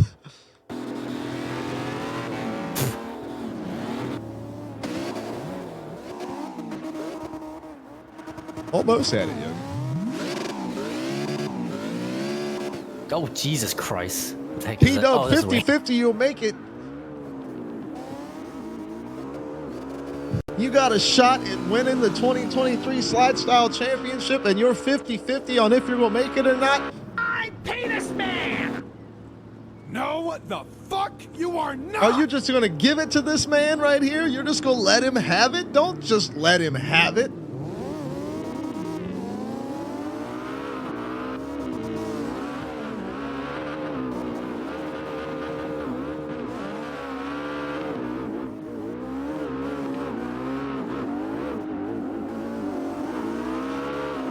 We are not about to have a repeat of last year. I don't want to have none of this 50-50. If y'all signed up, man, if you signed up, you gotta get. Oh yeah, that reminds me. So if once the next season of Slide Style happens, if after our, I guess shall we say, a little longer hiatus break. Yeah. If for your example, if only 4 drivers sign up, if it's any constellation, it beats like let's say 20 drivers sign up and only That's I don't true. know 5 show up. That's very true. Because I remember our past headaches with that kind of stuff, and your own reactions to these no shows. Yeah, well, it's not been as big of a deal this year because we have a core set of people that are always there, so we always can fill out a bracket. But it was pretty damn frustrating last year when it was like a because we had a different format for the season, so it was like the world final or whatever. So it was like the event, and we had like 25 people sign up or something like that. And by the time the event started, we didn't even have enough to fill out a bracket. And then 2 of them were acting like assholes in the middle of the event and got kicked out of it. So we were down to like 7 by the time it was like, and it was just, you know, that was extremely irritating. But yeah, this year that hadn't been a problem because we have like the core group of guys that are always there. Holy shit, Wayne. I miss Wayne. I was busy watching someone else. RC said slide style is alphabetical before soccer. Nah, Pito, if you got a game or something, obviously real life is more important.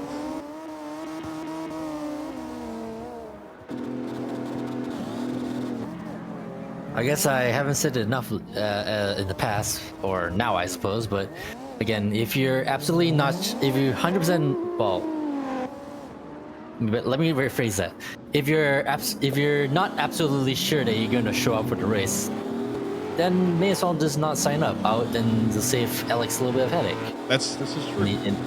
In the case, or at least, just let me know, because like if you sign up and you want to get your car information and everything like that, that's, you know, because I would rather you have the car information in, but to let me know you're not coming ahead of time, so that way, because at the beginning of the drivers meeting, for everybody that's been there and seen it happen, is we're messaging people that's all, you know, that have signed up, like, hey, where are you? Are you coming? What's going on? Trying to figure it out. So if you know ahead of time that you're not going to make it, just shoot me a message. Or DK, because DK is, you know, of course, race control man. But just shoot one of us a message and let us know you're not coming, so that way we can go on ahead and take you off the list. And then our, you know, list, because sometimes we'll message people and they're like, oh shit, I forgot it was today, I'm on the way, you know, and then they're there in like 2 minutes. So it's, but and also, you know, the drivers meeting is kind of, I mean, we've backed it up now to where it's 30 minutes before the event, but you know, it's right at the last minute trying to make sure that everything is in our system is updated and everything like that and ready, and we have to change Discord permissions and all that type of stuff. It's just a whole bunch of stuff we've got to do, so it would be very, very helpful. Like Akuza said, if you don't think you're going to make it, don't sign up until you know you're going to make it, or if it's still like a up in the air kind of thing and you sign up, if you find out you're not going to make it, you know, that day or something, just shoot me a message, be like, hey, can't make it. Cool, no worries. I'd appreciate you letting me know. I would never be mad at somebody for telling me they can't make it. I will be mad at somebody for signing up and just not showing up. I do not. I took a shower yesterday and then woke up like 5 hours ago. So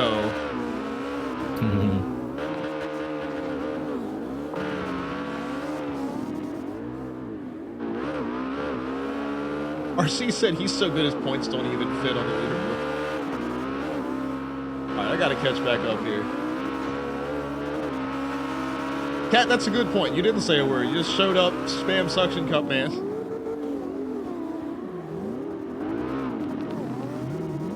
Okay. Oh, Jesus. A little jumpy and teleporting a bit on my end. Kadarin, it's under the password channel in the Discord. You should still be in the slide style Discord. Jason, what do you mean I didn't look at your message? What message?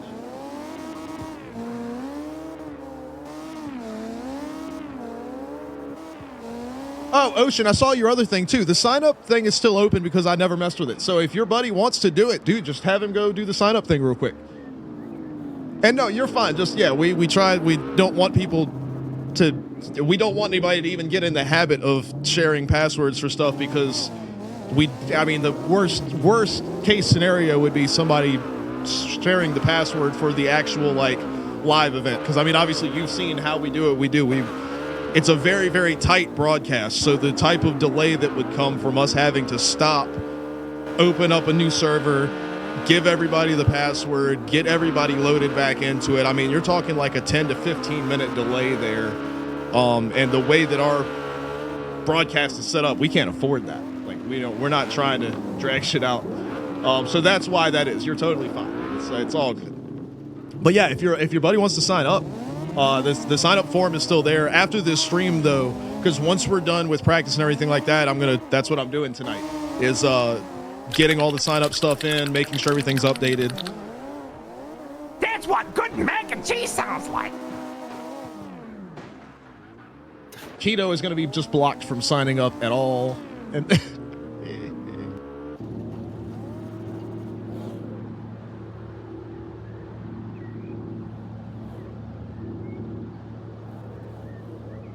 I know you will, P-Dub. You're all good. You don't have a choice. You're in our official group anyway. We'll blow your shit up if you're not there in the driver's meeting. So your phone is you're gonna be getting pings from like 30 people here. Cat is orange now. How do you get? Okay, Cat's over here. Cat's like a chameleon, changing colors. Oh yeah, Yogi, you haven't played since the I'm still trying to catch up in the chat. Yogi, you haven't played since the big physics update like last year. So all of your cars are gonna be completely different. Oh yeah, I forgot that happened. It's been a long time. Yeah, Ocean. Technically, y'all. Anybody that's not signed up did miss it, but so did I. Not that I missed it, but I was like, I'll deal with it later tonight. I'll just leave it open. So anybody that wants to sign up that hasn't done it yet or is going to change their car or livery or anything like that, it's going to be open until, like, as soon as the stream's over. You know how I've got that blurry camera at the end of the stream? You'll probably watch me go to the sign up form and disable it and then download the results.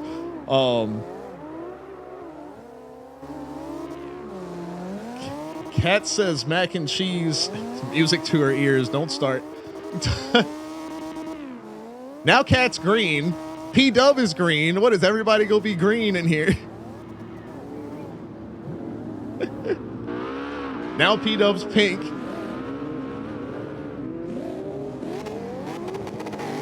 We got the Rainbow Man over here just blinking colors all over the place. RC, you've always been red.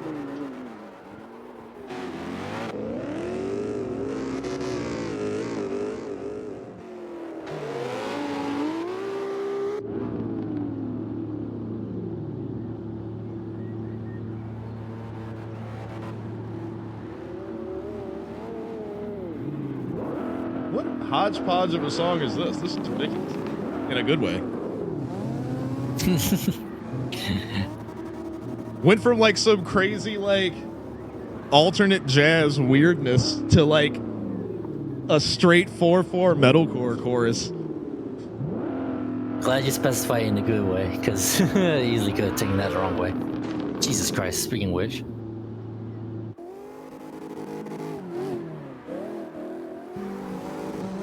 I love things that are, as far as music goes, I really enjoy things that are typically controversial, and not in like a morality way, in a musical way, where controversial, whereas like a lot of people are like, this is horrible, I can't listen to it, and other people are like, this is amazing, I can't get enough.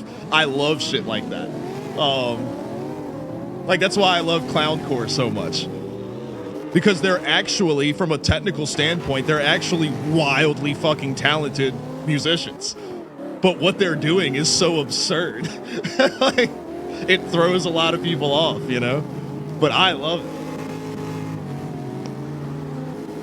I mean, really, that's why deathcore is like my music genre. Like, they're the best of the best as far as technical chops of guitar, bass, drums, and vocals. Like, objectively speaking, I don't think you can get better than that genre of music. Because, like, when you're talking technical chops on a musical instrument, I mean, you're talking, like... Because, like, for singing, I would say that, like, opera singers are the best of the best when it comes to the physical act of singing. You know, like, they're doing the most. They're like, that's like the Olympics of singing, is opera music. And that's like the same thing with, like, deathcore, to me, is like, for a drummer, it's the top level you can get of drumming and guitar playing and stuff like that. But to a lot of people, it's just a fucking wall of noise.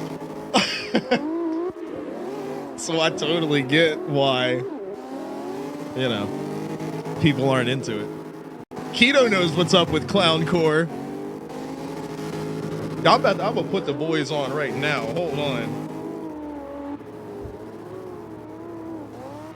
Kind of like reminds me of like my mom's like reaction to like rap music. It's just people talking over music. That's it. That's what it sounds to her. Yeah. Well, and I think, and in the same way, I think a lot of rap music is like high poetry. Like it is like the most technically difficult form of poetry. Now, of course, you got guys like, and I'm not like downing on him or anything like that, but like Lil Wayne, I wouldn't exactly consider Lil Wayne's music to be poetry. But like, you know, there's definitely artists out there that are just like, their lyrical content and skill in delivering it is unreal, you know? Yeah. But I also really, really love really shitty rap music. I've always, yeah. I love Lil B. I never get tired of that dumb shit. And like Lil Wayne too. Like, you know, if you want to say like, if you want to compare like the lyrical content of like Wayne to like, I don't know, like MF Doom or somebody like that, like somebody that's just like highly regarded as like insanely good. It's no comparison, but God, I love it. I'm Penis Man! No, the fuck you are not! The benefit with Wayne over anybody else is that he's like freestyling everything. Now, I don't know how much of that he does anymore. I haven't listened to his music actually in a long time.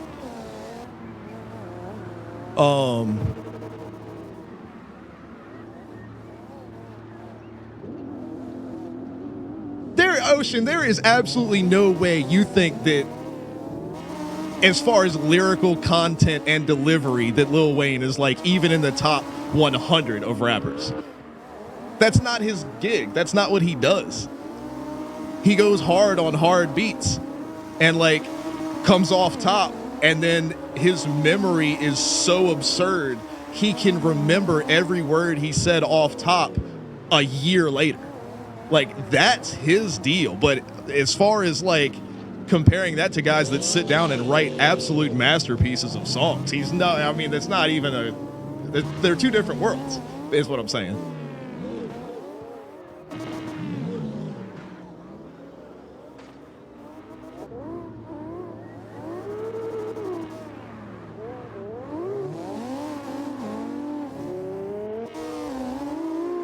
This is the best song.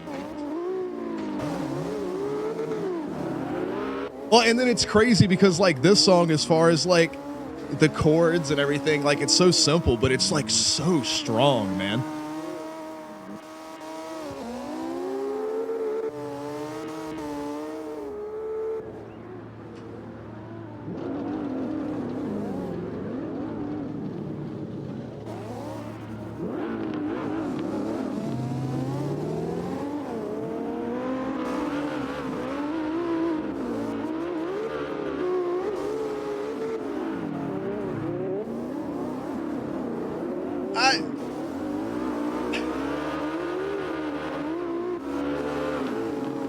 What is Cat even talking about?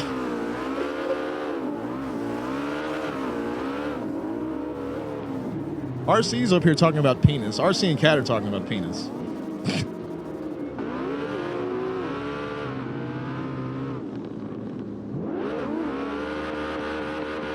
Well, no, that's what I'm saying, Keto, is I freaking love Lil Wayne, dude. Like, he's one of my favorite rappers. I'm talking, like, as far as objective skills. That's all. That's the way that I'm approaching it and looking at it. No, as far as like Lil Wayne as an artist, he's one of my fucking favorites. I love that motherfucker, dude.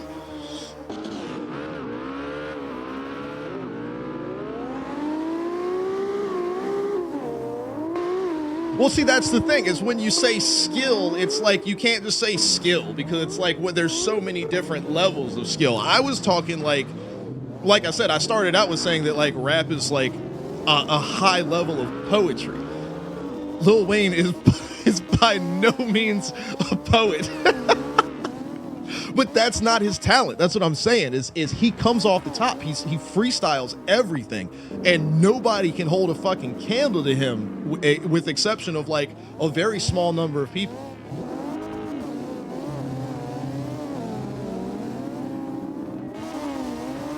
Well, I mean, and you're comparing apples to oranges anyway because we're talking about like people that are very talented writers. Lil Wayne is quite literally not a writer. He doesn't write music. He freestyles.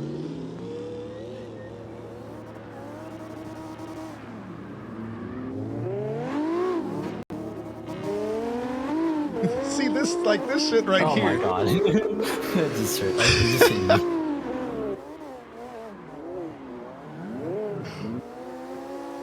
And it's just obviously it's so obnoxious, and they're riding around in a van and playing this with clown outfits on.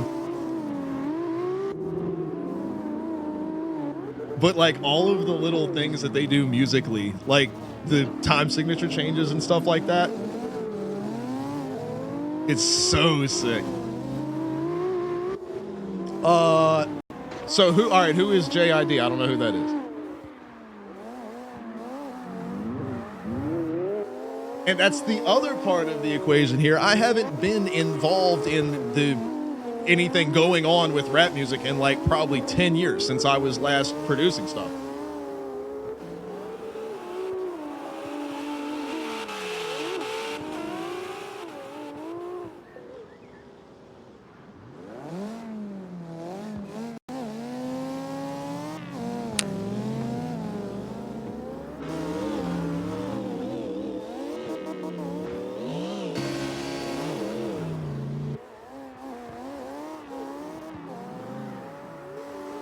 Well, see, y'all, I don't know, request the song so I can listen to the dude.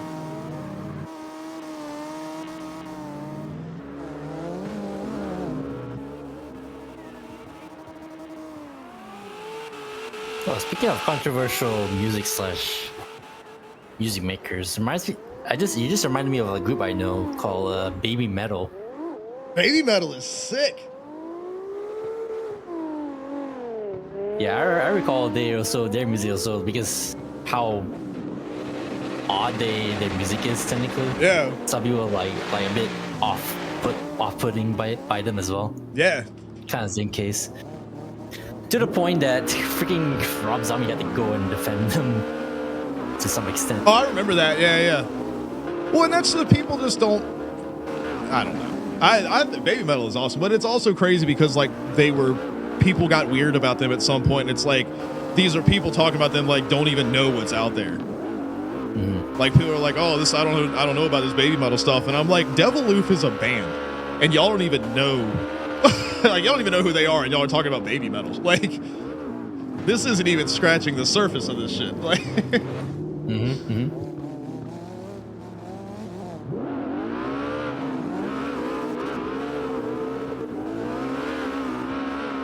Well, and that's Eminem. Like we've talked about on stream before. I don't like Eminem, and it's not that I have a problem with anything that he does. Is I can only listen to so much. Like I hate my ex-wife and MTV and all. You know, like I can only listen to so much of that at a time. And it's just not my thing. But there is nobody. I mean, he is, and you want to talk about like top list? He's like in the top 5 of rappers all time.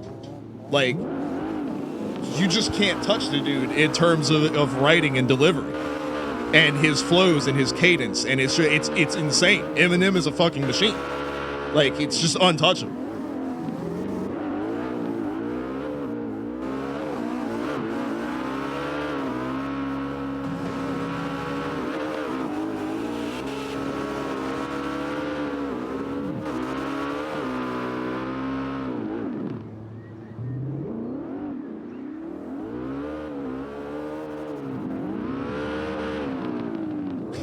Cat spelled it Eminem.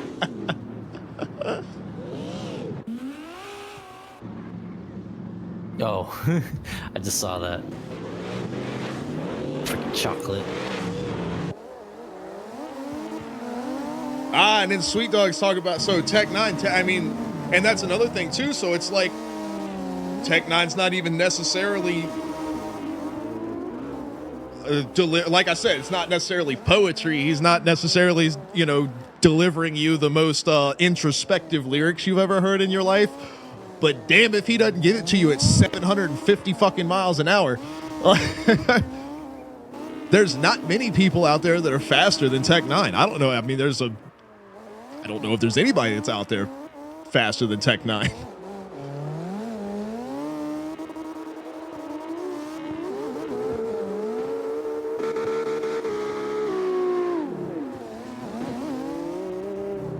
RC says, can we make Cat get that?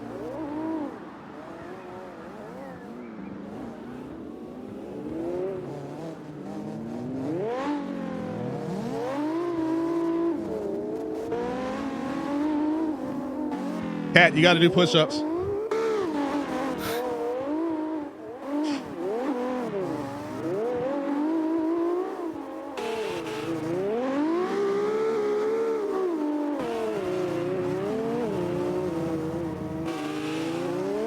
No, RC, but I did plenty of them last night, and I'm not trying to do push-ups right now. I should with the Viper. This thing looks sick. Hobson is ridiculous. Like, that is, see, that's one of the people that I would say, like,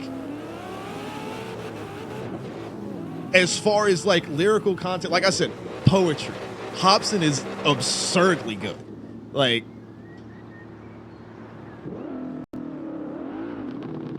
totally different universe, man. Hobson's crazy good.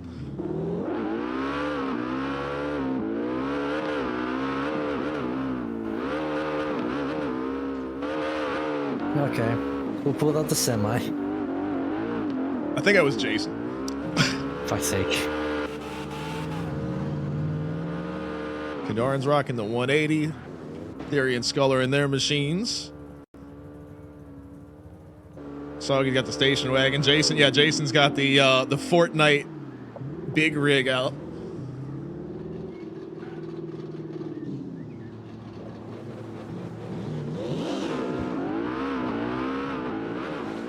Battle bus.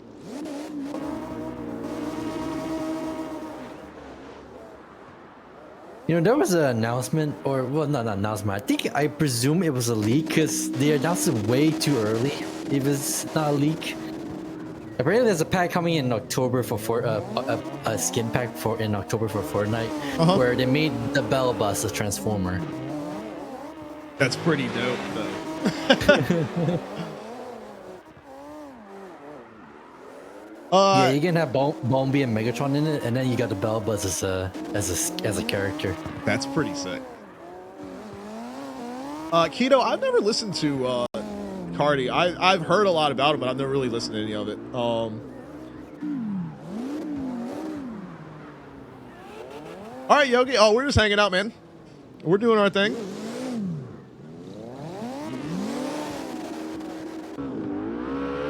Gizmo's here. What's up?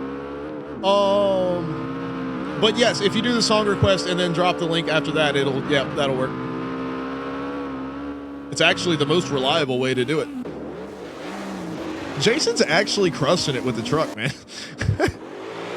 Yeah, but you're not actually terrible.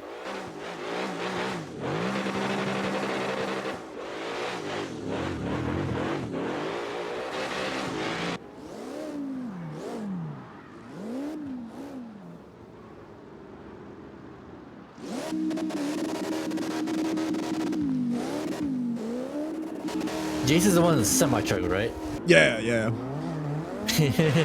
In Kino, his power is 3,443 horsepower. So clearly not slide style regulated. That's wild. You can't even like engine swap that thing, can you? No, I'm very sure you 'Cause can't. I think I wonder what the minimum horsepower on it is. Does it go under 1,000? I'd be surprised if it does, actually, because, you know, them big rigs always need all that horsepower. Yeah, it needs the horsepower to. Yeah. Yeah, RC says the minimum is 1,500. So yeah, I don't even think it'll do it. Reminds me of like the Unimog in Forza Horizon. The minimum is like 1,200 horsepower. Yeah. Can't even go below that. And the only engine swaps you can put in is like, I don't know where it came from, but you get like 2,400 horsepower.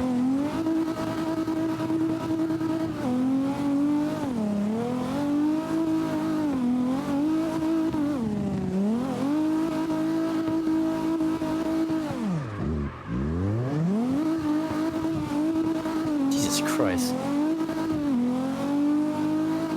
Somebody's up in the stands.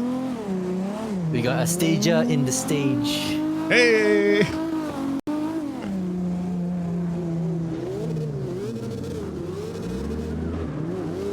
There are, you could, Jason go put an LS in it.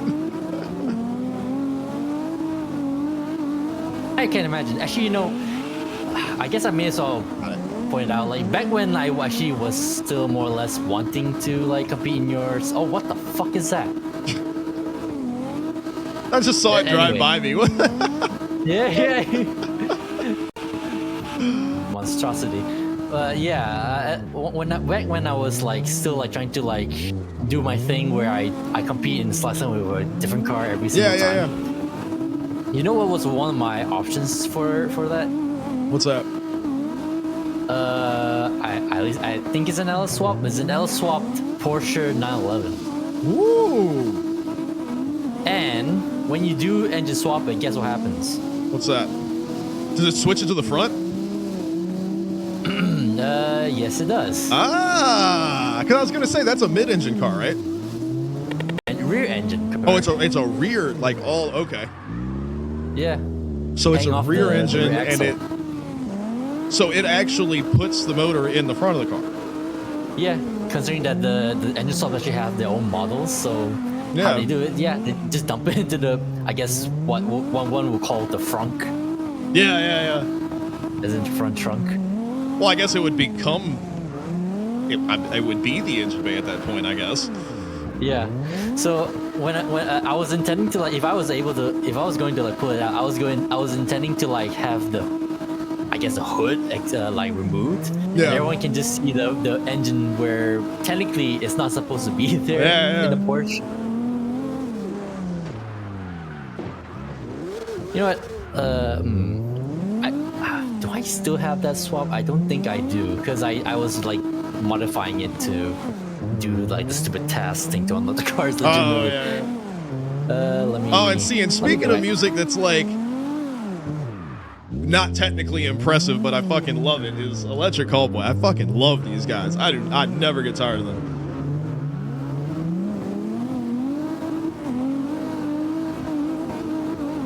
And like their singer dude is good, but like there is nothing that these guys are doing from a metalcore standpoint that is in any way impressive. Like it's fully focused on just being fun. Like, and I fucking love them so much. I want to go to one of their shows so bad. But that's kind of like what I'm talking about with Lil Wayne. Like, oh my bad, I didn't see you coming. Does he land it? He got it. All right. Oh my god, this looks so dumb. I'm just reminded how dumb this looks. I'm coming back with the car. Oh, darn. Even their old stuff, man. I've been on them since like their first album. I don't remember how I first came across it. But I've been on them from like way back, dude. I love their shit so much. They had a couple of weak ones on like the first album. The second album was ridiculous. And then everything from their name change forward has been like super calculated.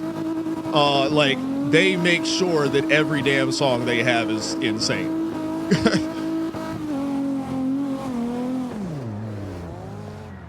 It would just be so much fun to just be like going batshit crazy over this.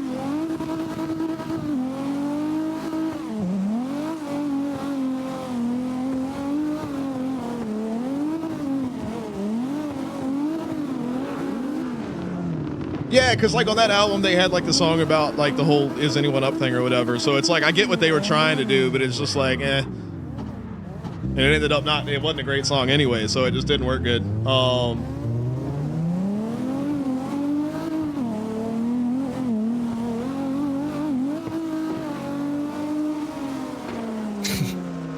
Oh, when was that, Kadarn?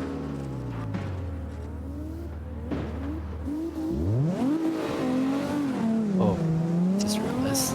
Because I know they're in the middle of a tour of the U.S. like right now.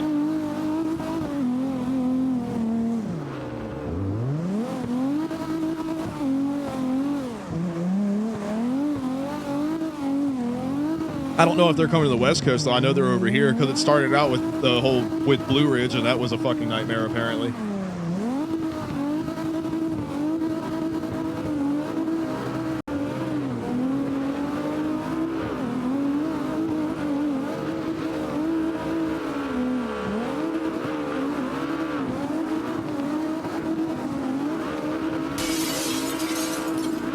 Oh, Ocean, bro, you are the man.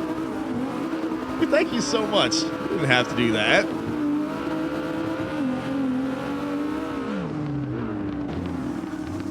I'm actually digging how this S13 runs this line. After Sometime my mouth just decides to make sounds that I'm not asking for it to do.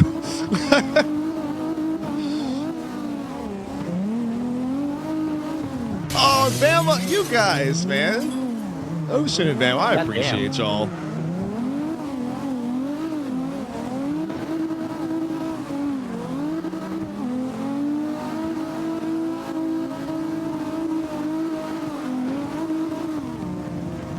This car is slow as shit, though, isn't it, Wayne?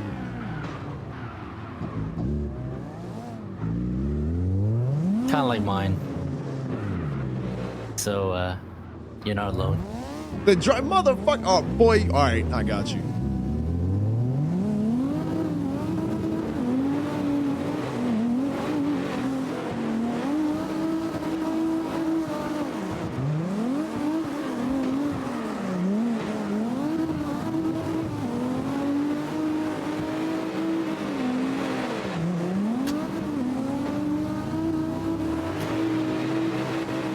This guy. That was decent. My other cars are definitely faster, but this one can handle the jump. Like, I built this one to handle the jump. The other ones cannot do it. All right, I have the Oh, you got the Porsche? Yeah, it's weird looking.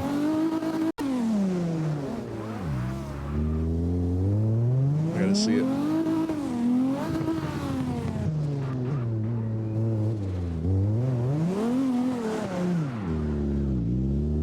Ah, it's not even Kendrick supposed- Lamar. That's somebody else that's like crazy fucking like, and he doesn't even have like good individual songs. Like his albums like tie back into themselves and everything. Like you want to talk about somebody that's like extremely gifted when it comes to writing lyrics is Kendrick. Mm-hmm. What were you saying, Kuz? I forget. Sorry. He said Kendrick, and I was like, because as soon as I go to like start combing through my brain for people that are good rappers, it immediately just dies, and I have nothing. Like, Yeah. because I don't like listen to enough stuff to have it like readily available. And then it's like, you know, I'm just like going through the memory of like, oh, rap songs that I like, and it's like Lil Jon. All right, what the fuck is Lil Jon doing? Like, you can't bring Lil Jon into a conversation about lyrics.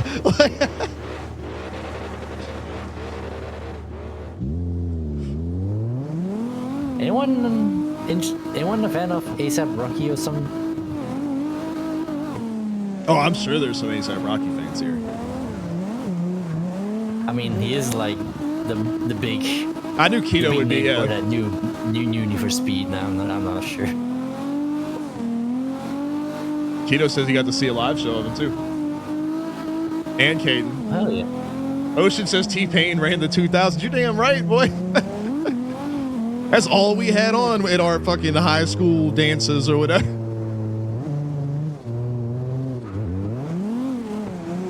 Oh, this is that guy. All right, let me listen to this.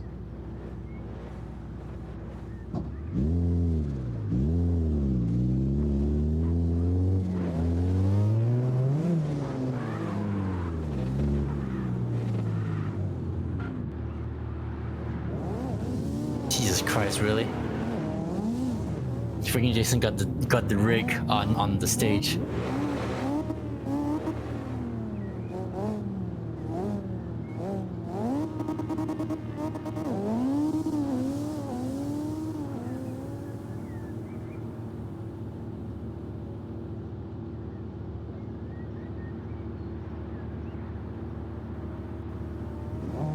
I mean, this is dope. It just sounds like every other rap song I've ever heard.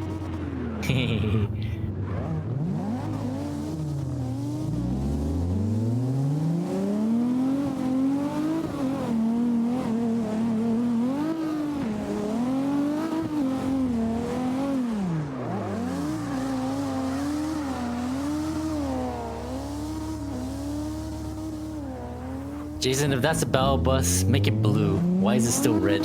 Yeah.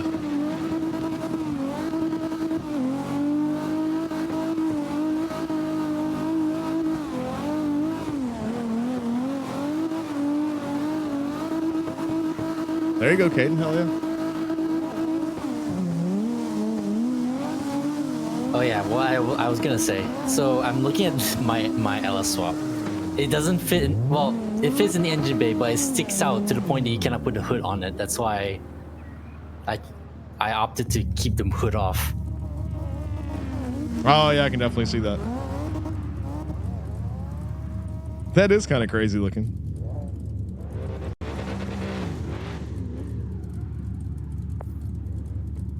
And also, I tried to see if there's an option to like remove the rear like trunk so you can see the. I guess if the other engine is still in there, but no, you can't remove that. There's nothing in there. Yeah. Yeah, there's nothing. There's not even like an engine model for the actual Porsche engine.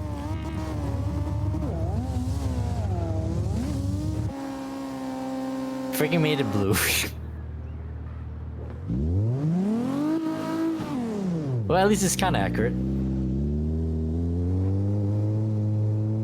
You are missing the yellow details, so that's just me being nitpicky.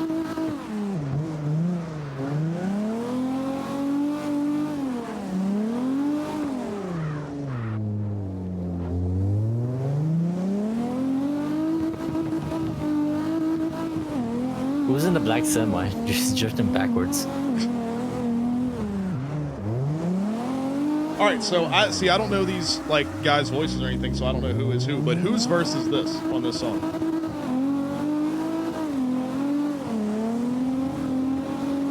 All right, so okay, because I was gonna say this is by far the best one on the song.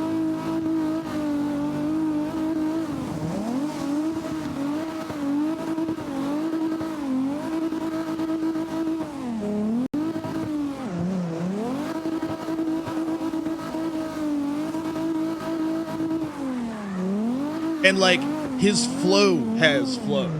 Like he was following like he was like riding one flow to start, switched over to something else, and then came back to the original one, rhyming off the other. Like that's some shit right there. That was sick.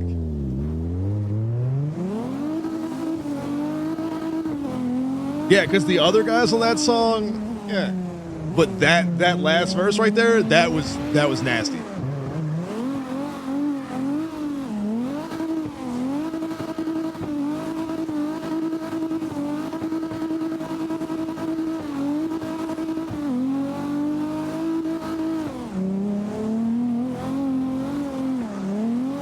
Oh, Ocean for sure. Yeah, that's what I was saying. Like the flows crossing each other like that were so clean. And then like that's one of the things like I saw a video where like people break down like the lyrics of MF Doom, and like they have to go like across verses of the song to like find where all these things link up, and they like color code it, and they ran out of colors to do the color coding with. But like it reminds me a lot of that style. And I think in the same video, they like went back and looked up songs from Biggie that did the same thing. And Nas as well.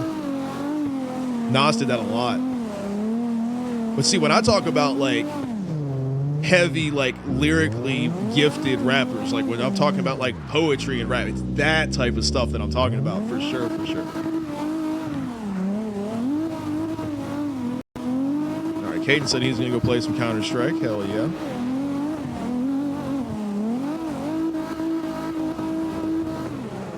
We are, where are we? Already past 2 hours. Oh yeah, yeah. I try to, especially for this one. I figured because it's final practice, I want to get at least 3 hours worth for people that needed it. Christ, Jason. And like for people that were late getting in, because I know like Waifu said he didn't have any practice time. I don't know if he's gonna get on here or not. And then there's Ocean and his buddy that haven't got a whole lot of practice, so I wanted to make sure they were all set and feeling good.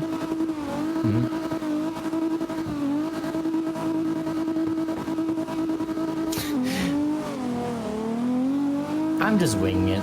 I personally, I also don't really care. Which part?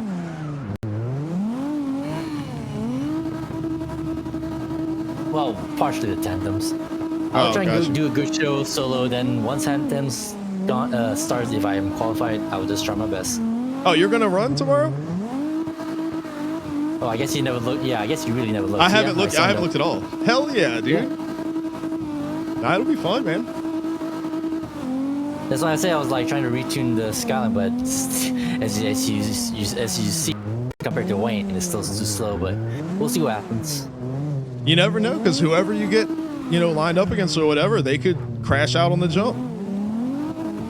It's definitely going to be a. There you go, Wayne. So Jesus. I didn't want to lose you, so I was trying to stay in it, but then you didn't pass me. I was like, shit. Well, I guess I'll lead, and then you took care of that.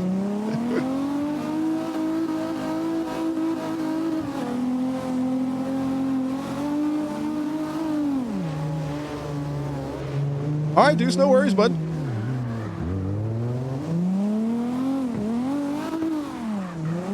Well, that's the thing. So this is the last one for this year, and then next year we're changing the schedule up. So Slide Style is actually not going to be back around until like April of next year. Taking a big off season, I'm going to redo like the entire streaming package for it. Hopefully at that point there's some kind of big update to CarX or Kino or something that adds some new features and things that we could maybe take advantage of.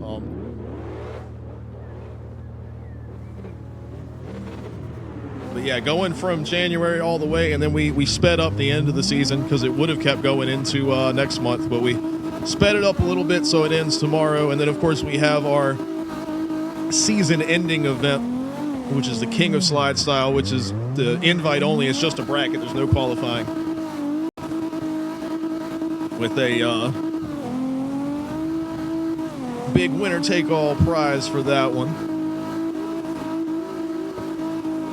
Shit. If there are, Jason, that's going to be something we have to get together and discuss of how we want to handle it or whatever. And like I said, the issue of the Unity situation is very possibly going to play into this stuff as well. So.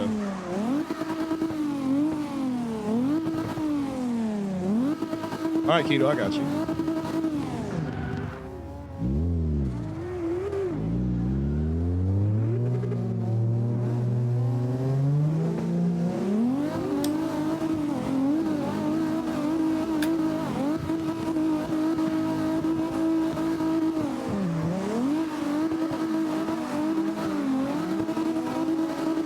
This is damn sure a 90s rap song right here. This is clean.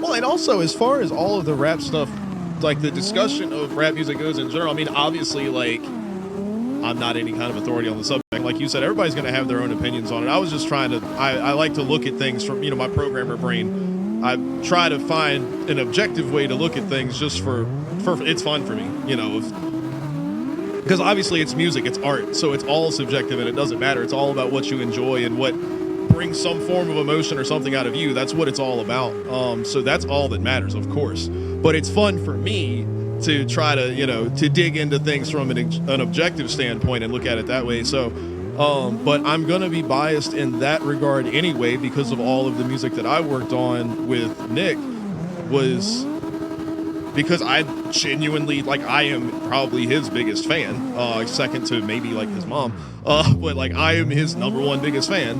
And I think he is truly one of the most gifted rappers on the planet. And nobody knows who he is.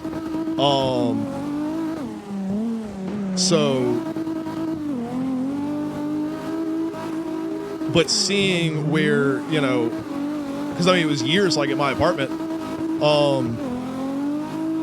just like hanging out, making beats or whatever, and seeing him, you know, I would start working on something or he'd have a sample or something he'd want me to check out, and like from nothing, from a blank slate to, you know, start, we'd have the sample, I'd chop the sample up a little bit, do something with it, we'd find something we like, I start adding, you know, percussion behind it, like start adding bass, adding, you know, drums and stuff like that, throwing stuff behind it. And so going from a blank slate with a sample to starting to work on something, he's sitting there on his phone next to me. So like he had nothing. I saw it in his notes, just blank, and he just starts typing. And then let's say 20, 30 minutes later, you know, we've talked about some ideas and stuff, like I've got a song structure kind of built out or whatever. And he'll be like, all right, let me try one. So like, I'll just, you know, put it at the beginning and press play, and he'll like, you know, say he wrote the first verse or whatever. Like, it would be absolutely flawless. He would perform it absolutely flawlessly on beat the first time. And when my verse, you know, when I get to like the hook or whatever portion, you know, like that portion of the song is finished, that's where his lyrics would end. Like, and we're talking, this was in like 15, 20 minutes. The motherfucker was he's that good. And this was every song, every time, consistently for 5 or 6 years. Like, he's that fucking good. So like, that's the base that I draw off of when I'm talking about lyrical writing and talent. Like, that's kind of what I'm drawing off of. Now, granted, a lot of the shit we did sucked. In the grand scheme of things, because he was like, I don't know, I was brand new at making music and stuff like that, and Nick at the time, like when we first started, was like 16, so it was horrible. Like but by the time I was like, you know, 25 and he was like 19, 20 or whatever, like the shit we were doing was like legit. Like, I still listen to it and I'm like, I feel like it holds up. It's just that nobody's heard it.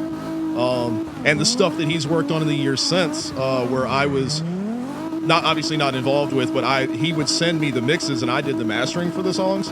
They're unreal, dude. He's fucking incredible, and it's a shame that he hasn't been able to do anything with it, as far as making some type of career out of it. But yeah, I'm extremely biased when it comes to that stuff, because like that's the experience that I had, you know, not just as a fan of music and listening to it, but like creating music and like sitting in my room and like watching him go through his process and seeing it in person. It was just like, oh my God. So that's kind of like what I go off of.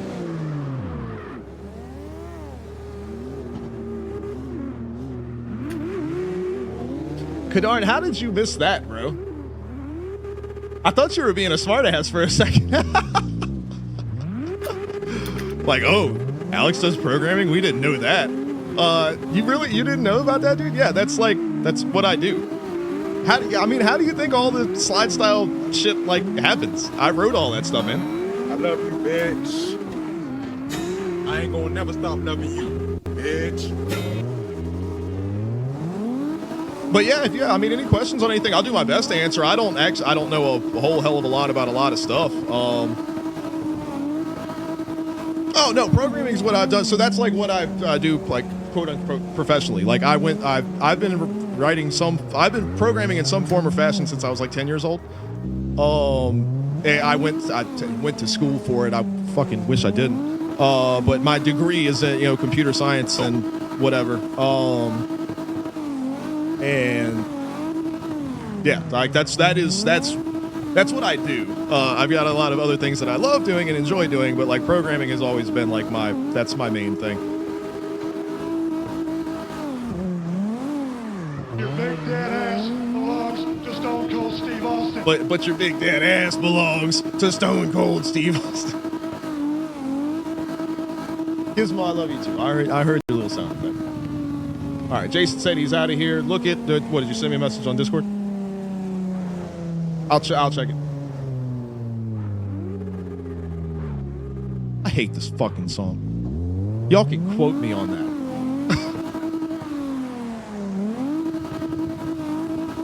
Why is The Rock rapping? There's a lot of things that The Rock does that I say, why is The Rock doing this? But seriously, why is The Rock rapping? And he sucks. It's kind of like an inverse of when the rapper takes up acting. Yeah.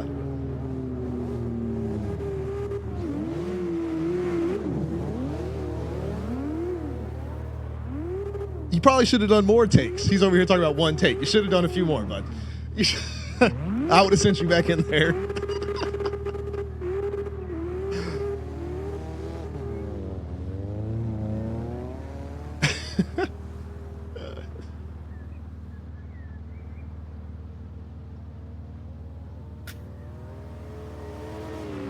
Suck it down. Bedarin says, how do you get into programming? I mean, it's really going to be different for everybody. It depends on what you want to do, what your goals are, how you want to, it started out with me. I was playing Halo on PC, and I was like playing with a group of guys, and of course that was back when like clanwars.com was a thing and all of that. So like we were trying to put together like a quote unquote team. But like we wanted to make like our own, like there was no Discord or anything like that. So like the thing back then was like forums. So like we were going to make our own forum site or whatever, but nobody knew how to do it. So I was like, figure it out. So I started messing with that, and then like some stuff with like modding Halo was there, like because there were like hex editors and stuff that were available, to where basically you could just swap things around, so you could like make banshees shoot sniper rounds and shit. Like you could just do weird shit. But it kind of started with that, and then it was like, oh, I've learned how to do that. Like I could make a website. Let me try to make a website. So I learned, how to do that. And then of course MySpace was a thing. So you could, use HTML and CSS to modify your MySpace profile. And holy fuck. That's all I did for like a year, was just fuck with my MySpace shit. And then I got to the point where I was frustrated with how limiting MySpace was. And I was like, I'm just going to start making my own stuff. And then it was just little ideas that I had. It was like, I want to make a site to do this, or I want to make a tool that does this. So I've always had like a little project that I was working on.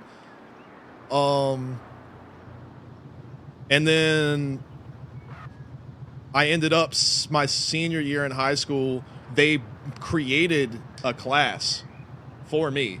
Because there was like, you could take like a computer class that was basically like typing and then like doing like Microsoft Office stuff and everything like that. But there were only 3 years of it, and they made a 4th year class of that. And literally one period of my day for senior year in high school was working on the school website. And I built my schools, like built them a new website or whatever. And that was one of my class periods, was doing that. Which obviously you can't grade that. So I just got 100 in that quote unquote class, which is because it was just an elective. So it wasn't a big deal anyway, but so I did that. Yeah. So I always just had little personal projects, that I did. So I just learned everything online. I just learned from experimenting. I didn't, nobody like taught me anything, and YouTube wasn't big in there. So I didn't have there were no YouTube tutorials to follow. I had to look at the documentation and stuff for the programming languages and just figure the shit out. But there's so many different paths you can take in different languages.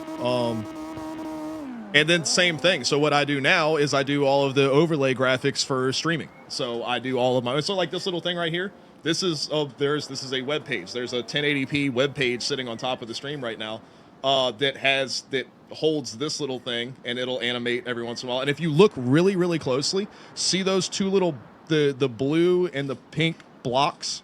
If you look really closely, they're moving. They're floating.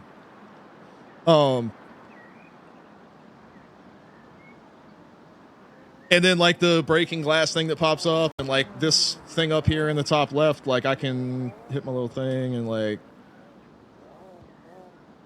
but yeah, so that's just a 1080p web page that sits on top. So whenever you watch Slide Style, all of those on-screen graphics and everything, that's all hosted through, it's a web app that I wrote. And now that has eventually turned itself into, you know, the stuff that I do at the racetrack when I'm, you know, the producer there. Like I wrote the graphics program for them as well. So even though my job, like my quote unquote title as like my form of employment isn't necessarily programming, I'm still, that's like the basis of what I do.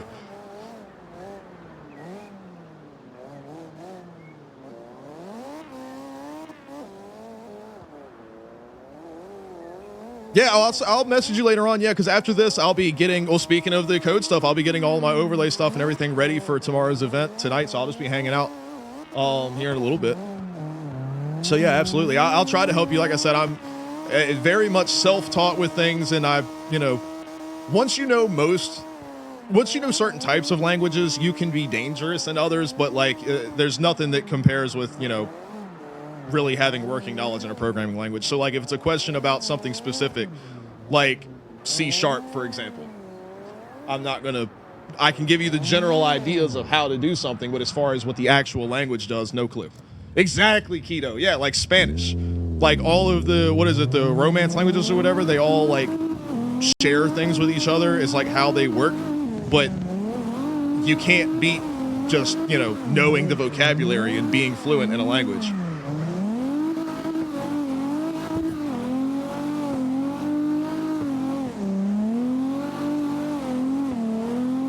And even then, like German and English are very similar, but like the way that you build sentences are completely different. So it's actually it's weird to try to direct translate German at first until you realize that everybody in Germany speaks like Yoda. And then once you figure that out, it all makes sense. But compared to English, every sentence in German is built the way that Yoda would say it, and it's awesome. And it also makes a hell of a lot more sense, honestly, than English does.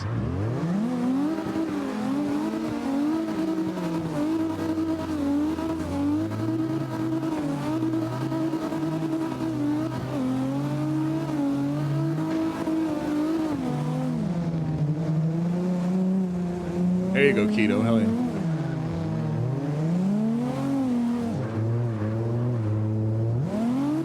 All right. I think Wayne and Theory are about done. I think everybody's about done. Mm-hmm. All right. So is everybody all set for tomorrow? Does anybody have any questions about tomorrow's event or anything like that? Ugh. It's going to get weird with the jump. I know that already. Like there's going to be odd situations that we have to just kind of make calls on the fly.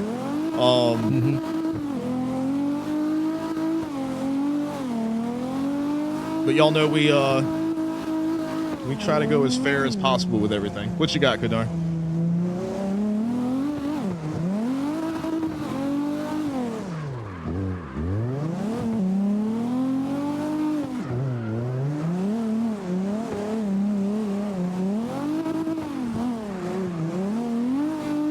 Yeah, the sign up is going to be, sign up's going to be closing in like 10 minutes because as soon as I get off of here, I'm going to go download the sign-ups and import it into my system and everything like that. So yeah, if you haven't signed up for tomorrow's event yet, you got to do it like right now.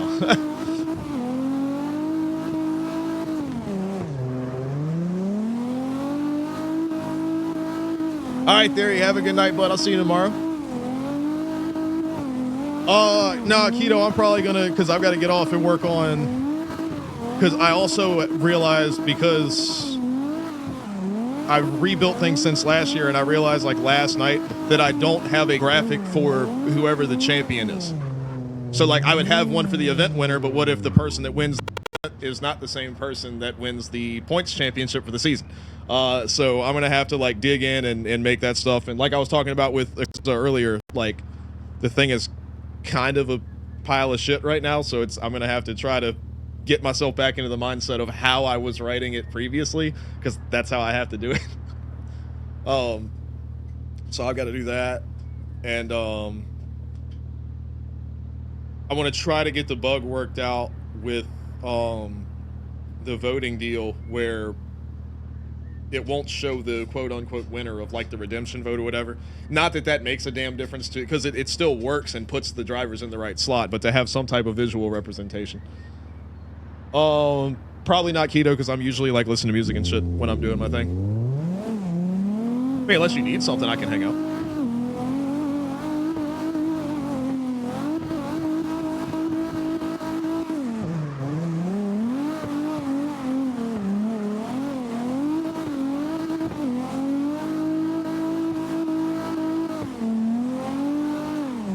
Oh, I got shit. I mean, I can chill on here for a little while. Why don't you do that while we're streaming, motherfucker? Get on here.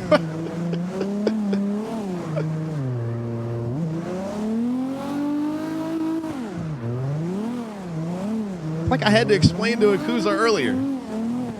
You've got that green box right there with a sword in it next to your name. That means to me and Charlie, that means you can do whatever the fuck you want to do. All right, well, that's fair enough. I can understand that.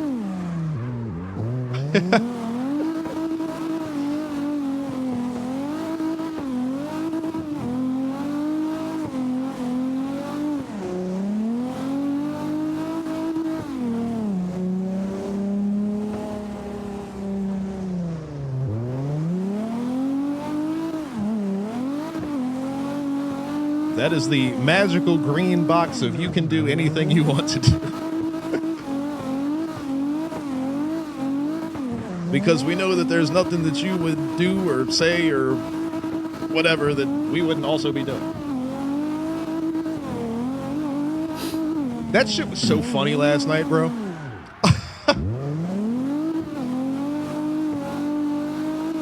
Keto, he gets shot, and then like a second and a half later, you just hear, ah!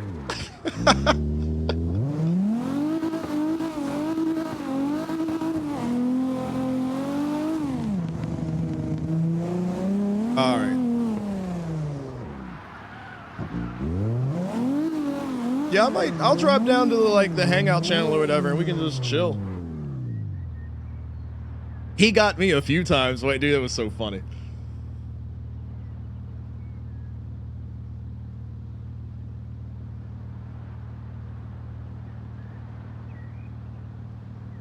Oh, man. Akuza requested this song like 3 hours ago. And it just got here.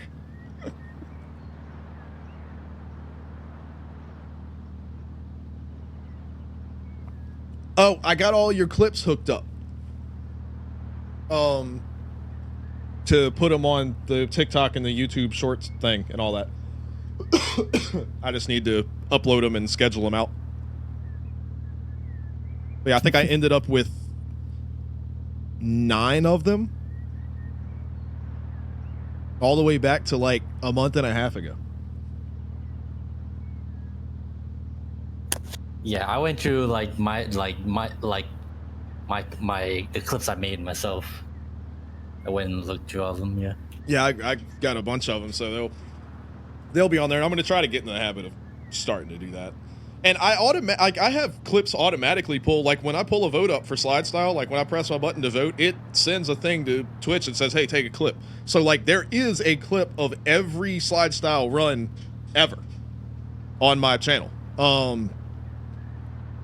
And I need to take the good ones. I mean, most of them are good, but I need to take like the fucking crazy ones and make like the little TikTok things of those or whatever and post those as well. All right, Kadarn, you're the man.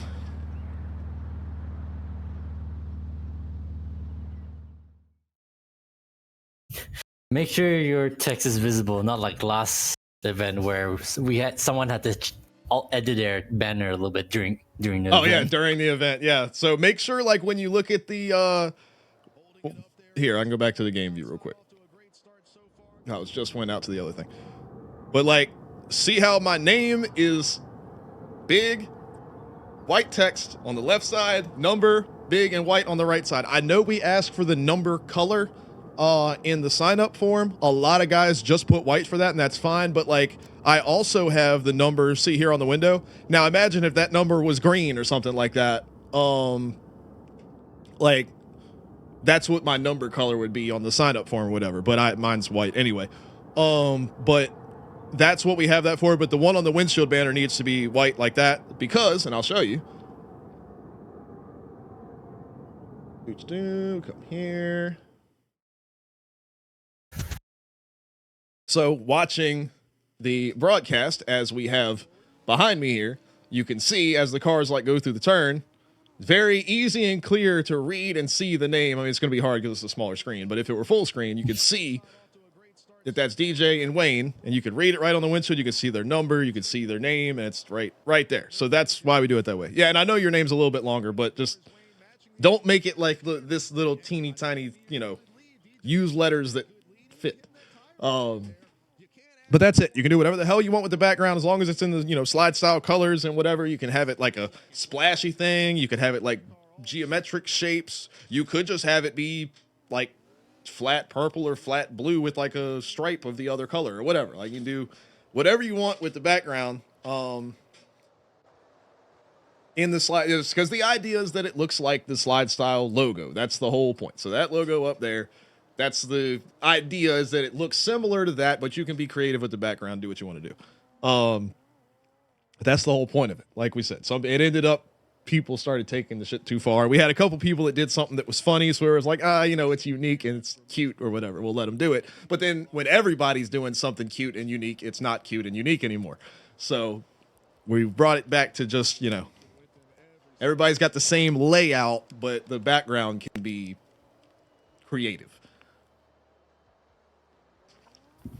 But compared to a lot of other drift events, we are very open because other people are like, it has to be exactly like this down to the fucking pixel. And you have to have your name on the door too. And all of this shit. It's like, we don't do that. I just want your name and number and so we can see it on the stream. That's the whole point.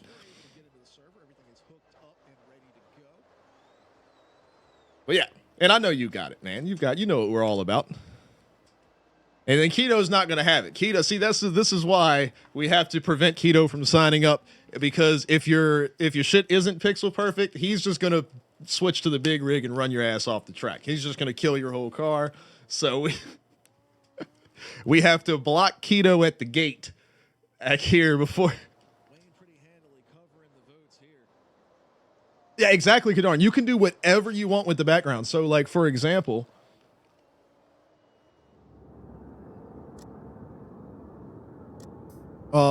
so like this is what this car has got for the windshield banner. It's another. This one's got like the purple paint, and it's like, see how it's even running down like past the quote unquote banner shape.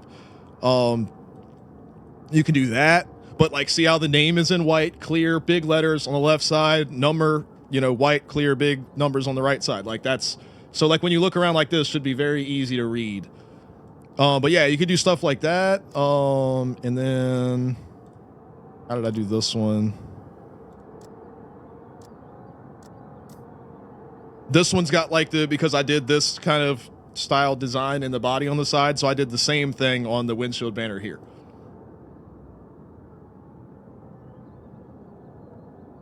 So yeah, that's what I mean by like, see how it's the same, the name and number doesn't change. That's like how the name and number needs to be, but the background can be, as long as you use the slide style colors, and those hex codes are in the regulations document, like the specific hex codes are there. So as long as you use like the gloss, basic, or matte vinyl types, don't do like chrome and shit because it gets all. If you do this color in like the chrome, it turns like black, and it's just really, it's like black and green, and it's very weird.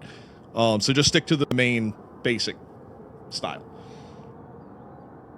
But yeah, I mean, there's some guys that have done like Wayne's looks really cool. Coyotes is my favorite right now. It's so sick the way he did his. So, all right. So before we get out of here, for anybody that's still hanging out, drivers meeting 6:30 p.m. tomorrow. I'll make sure that there is an event in the Slide Style Discord for it. I usually make those at 6:15. So the event, you'll get the notification on your phone that says, hey, drivers meeting in 15 minutes. So I kind of do that as a reminder. And yeah, signups are going to be closed like now. Because as soon as I get off here, I'm going to go grab the signups, import them into my system and everything like that. And get everything ready to go. Make sure all of my stuff is set up for tomorrow. And then the event starts right here. Alex on your screen, 7 p.m. Round 10, the last round of this season, man. I'm excited. We're going to find out who the champion's going to be. We're going to have one last event winner. And we're going to set the 12-car bracket for the King of Slide Style tournament that's coming in the middle of October. I did have to shift that date back by one Friday because I'm not going to be home. I'm not going to be here that Friday night. I'm going to be in South Boston for the Cars Tour race. So I had to move that. My dumb ass probably should have looked at that ahead of time. But we'll be doing that. So all of that we're going to find out tomorrow. It's going to be a big event. So we will find out who our second season champion is going to be. So very excited for that. Wayne's got the lead right now. PWX not far behind him. I think he's only 4 or 5 points behind. And Theory is still mathematically eligible if Wayne and PWX qualify below 6th and don't move forward in the turn. So basically, if they don't score any points, and Theory manages to be the top qualifier and win the event, he would win the championship. So he's got the steepest mountain of all to climb, but it is technically still possible. It can be done. And we've seen that done before. So it'll be very interesting. I believe that exact same thing happened earlier this season. I'm pretty sure Wayne did not make it out of the first round, scored no points, and I think PWX qualified first and won the thing. So it has happened. This season, it's happened. So it Theory could pull it off, and he's got the car to do it. And with the jump in the track, you never know. I mean, it's theoretically possible that Wayne, you all saw how hard he's hitting that jump. It's theoretically possible that my man he might wreck in qualifying and not even make the event. So it is very, very possible for Theory. It's gonna be tough, but it's definitely possible. But it's going to be a fun one. Can't wait. Last event was a blast, man. These guys fucking threw it down every single run. Look at this. I mean, this is the first run of the second round of competition, and these guys were that tight. And the whole first round was like that as well. So I'm sure tomorrow is going to be exactly like that all the way through. Can't wait. It's going to be awesome. And then, of course, King of Slide Style Tournament is going to be probably even better than that. Because that's a really fun track. So going to be a really fun time. Can't wait to see everybody tomorrow. So, yeah, signups are closing like now. So make sure, hopefully, everything is done with that. So I'll get that all set up and ready to go. And we will see everybody tomorrow evening right here, 7 p.m. If you're driving in the event, 6:30 is the final call for the drivers meeting. So you got to be in race control, voice, and text channels at 6:30. Most people are usually on at like 5. We get in early and hang out and have fun. So we will be doing that. And that's going to be it. Oh, Anonymous gets here right when we're leaving. Literally, my hand was headed to the mouse to press the button. Yep, it is specifically because you're here. I saw your name pop up in the chat, and I said, I have to leave now. Anonymous is here. I'm out. I would stay. You're the one who has you're not the only one who has a late comer to their stream as well. Well, who just got there for you? I'm not sure of the name I should mention. Fair enough. Well, in that case, they're probably glad I'm leaving. But I mean, I gotta leave too because I essentially stream for like 8 hours yeah, basically. you've been going all day. Yeah, that's true. Been rocking and rolling. I'll be happy to collapse after this. Yep. Well, my work's just getting started. But no, it's all good. All right, so we will see everybody tomorrow. Anonymous, next the final, the round 10 of Slide Styles tomorrow. It's the big show. It's going to be crazy. It's going to be awesome. If you haven't been watching, there's a jump in the middle of the track. It's going to be nuts. So definitely come check it out if you got time. It's going to be crazy. And yeah, so that's the game plan. So till then, I've been Alex. I've been on your screen. You've been you. You guys are the best. Y'all, man. Thanks everybody for hanging out. And we'll see y'all. Make sure you're here. Come vote, man. These guys, that you gotta show love for your favorite drivers. Come vote for these guys. It's always a fun time, but definitely come give these guys props, not only for their performance in the event tomorrow, but for the whole season, man. These guys have been driving their asses off and improving every single event. So come show some love to these guys and enjoy it. Hopefully we'll put on a good show and y'all have fun with it. And we will see everybody tomorrow night. Akuza, have a good night, buddy.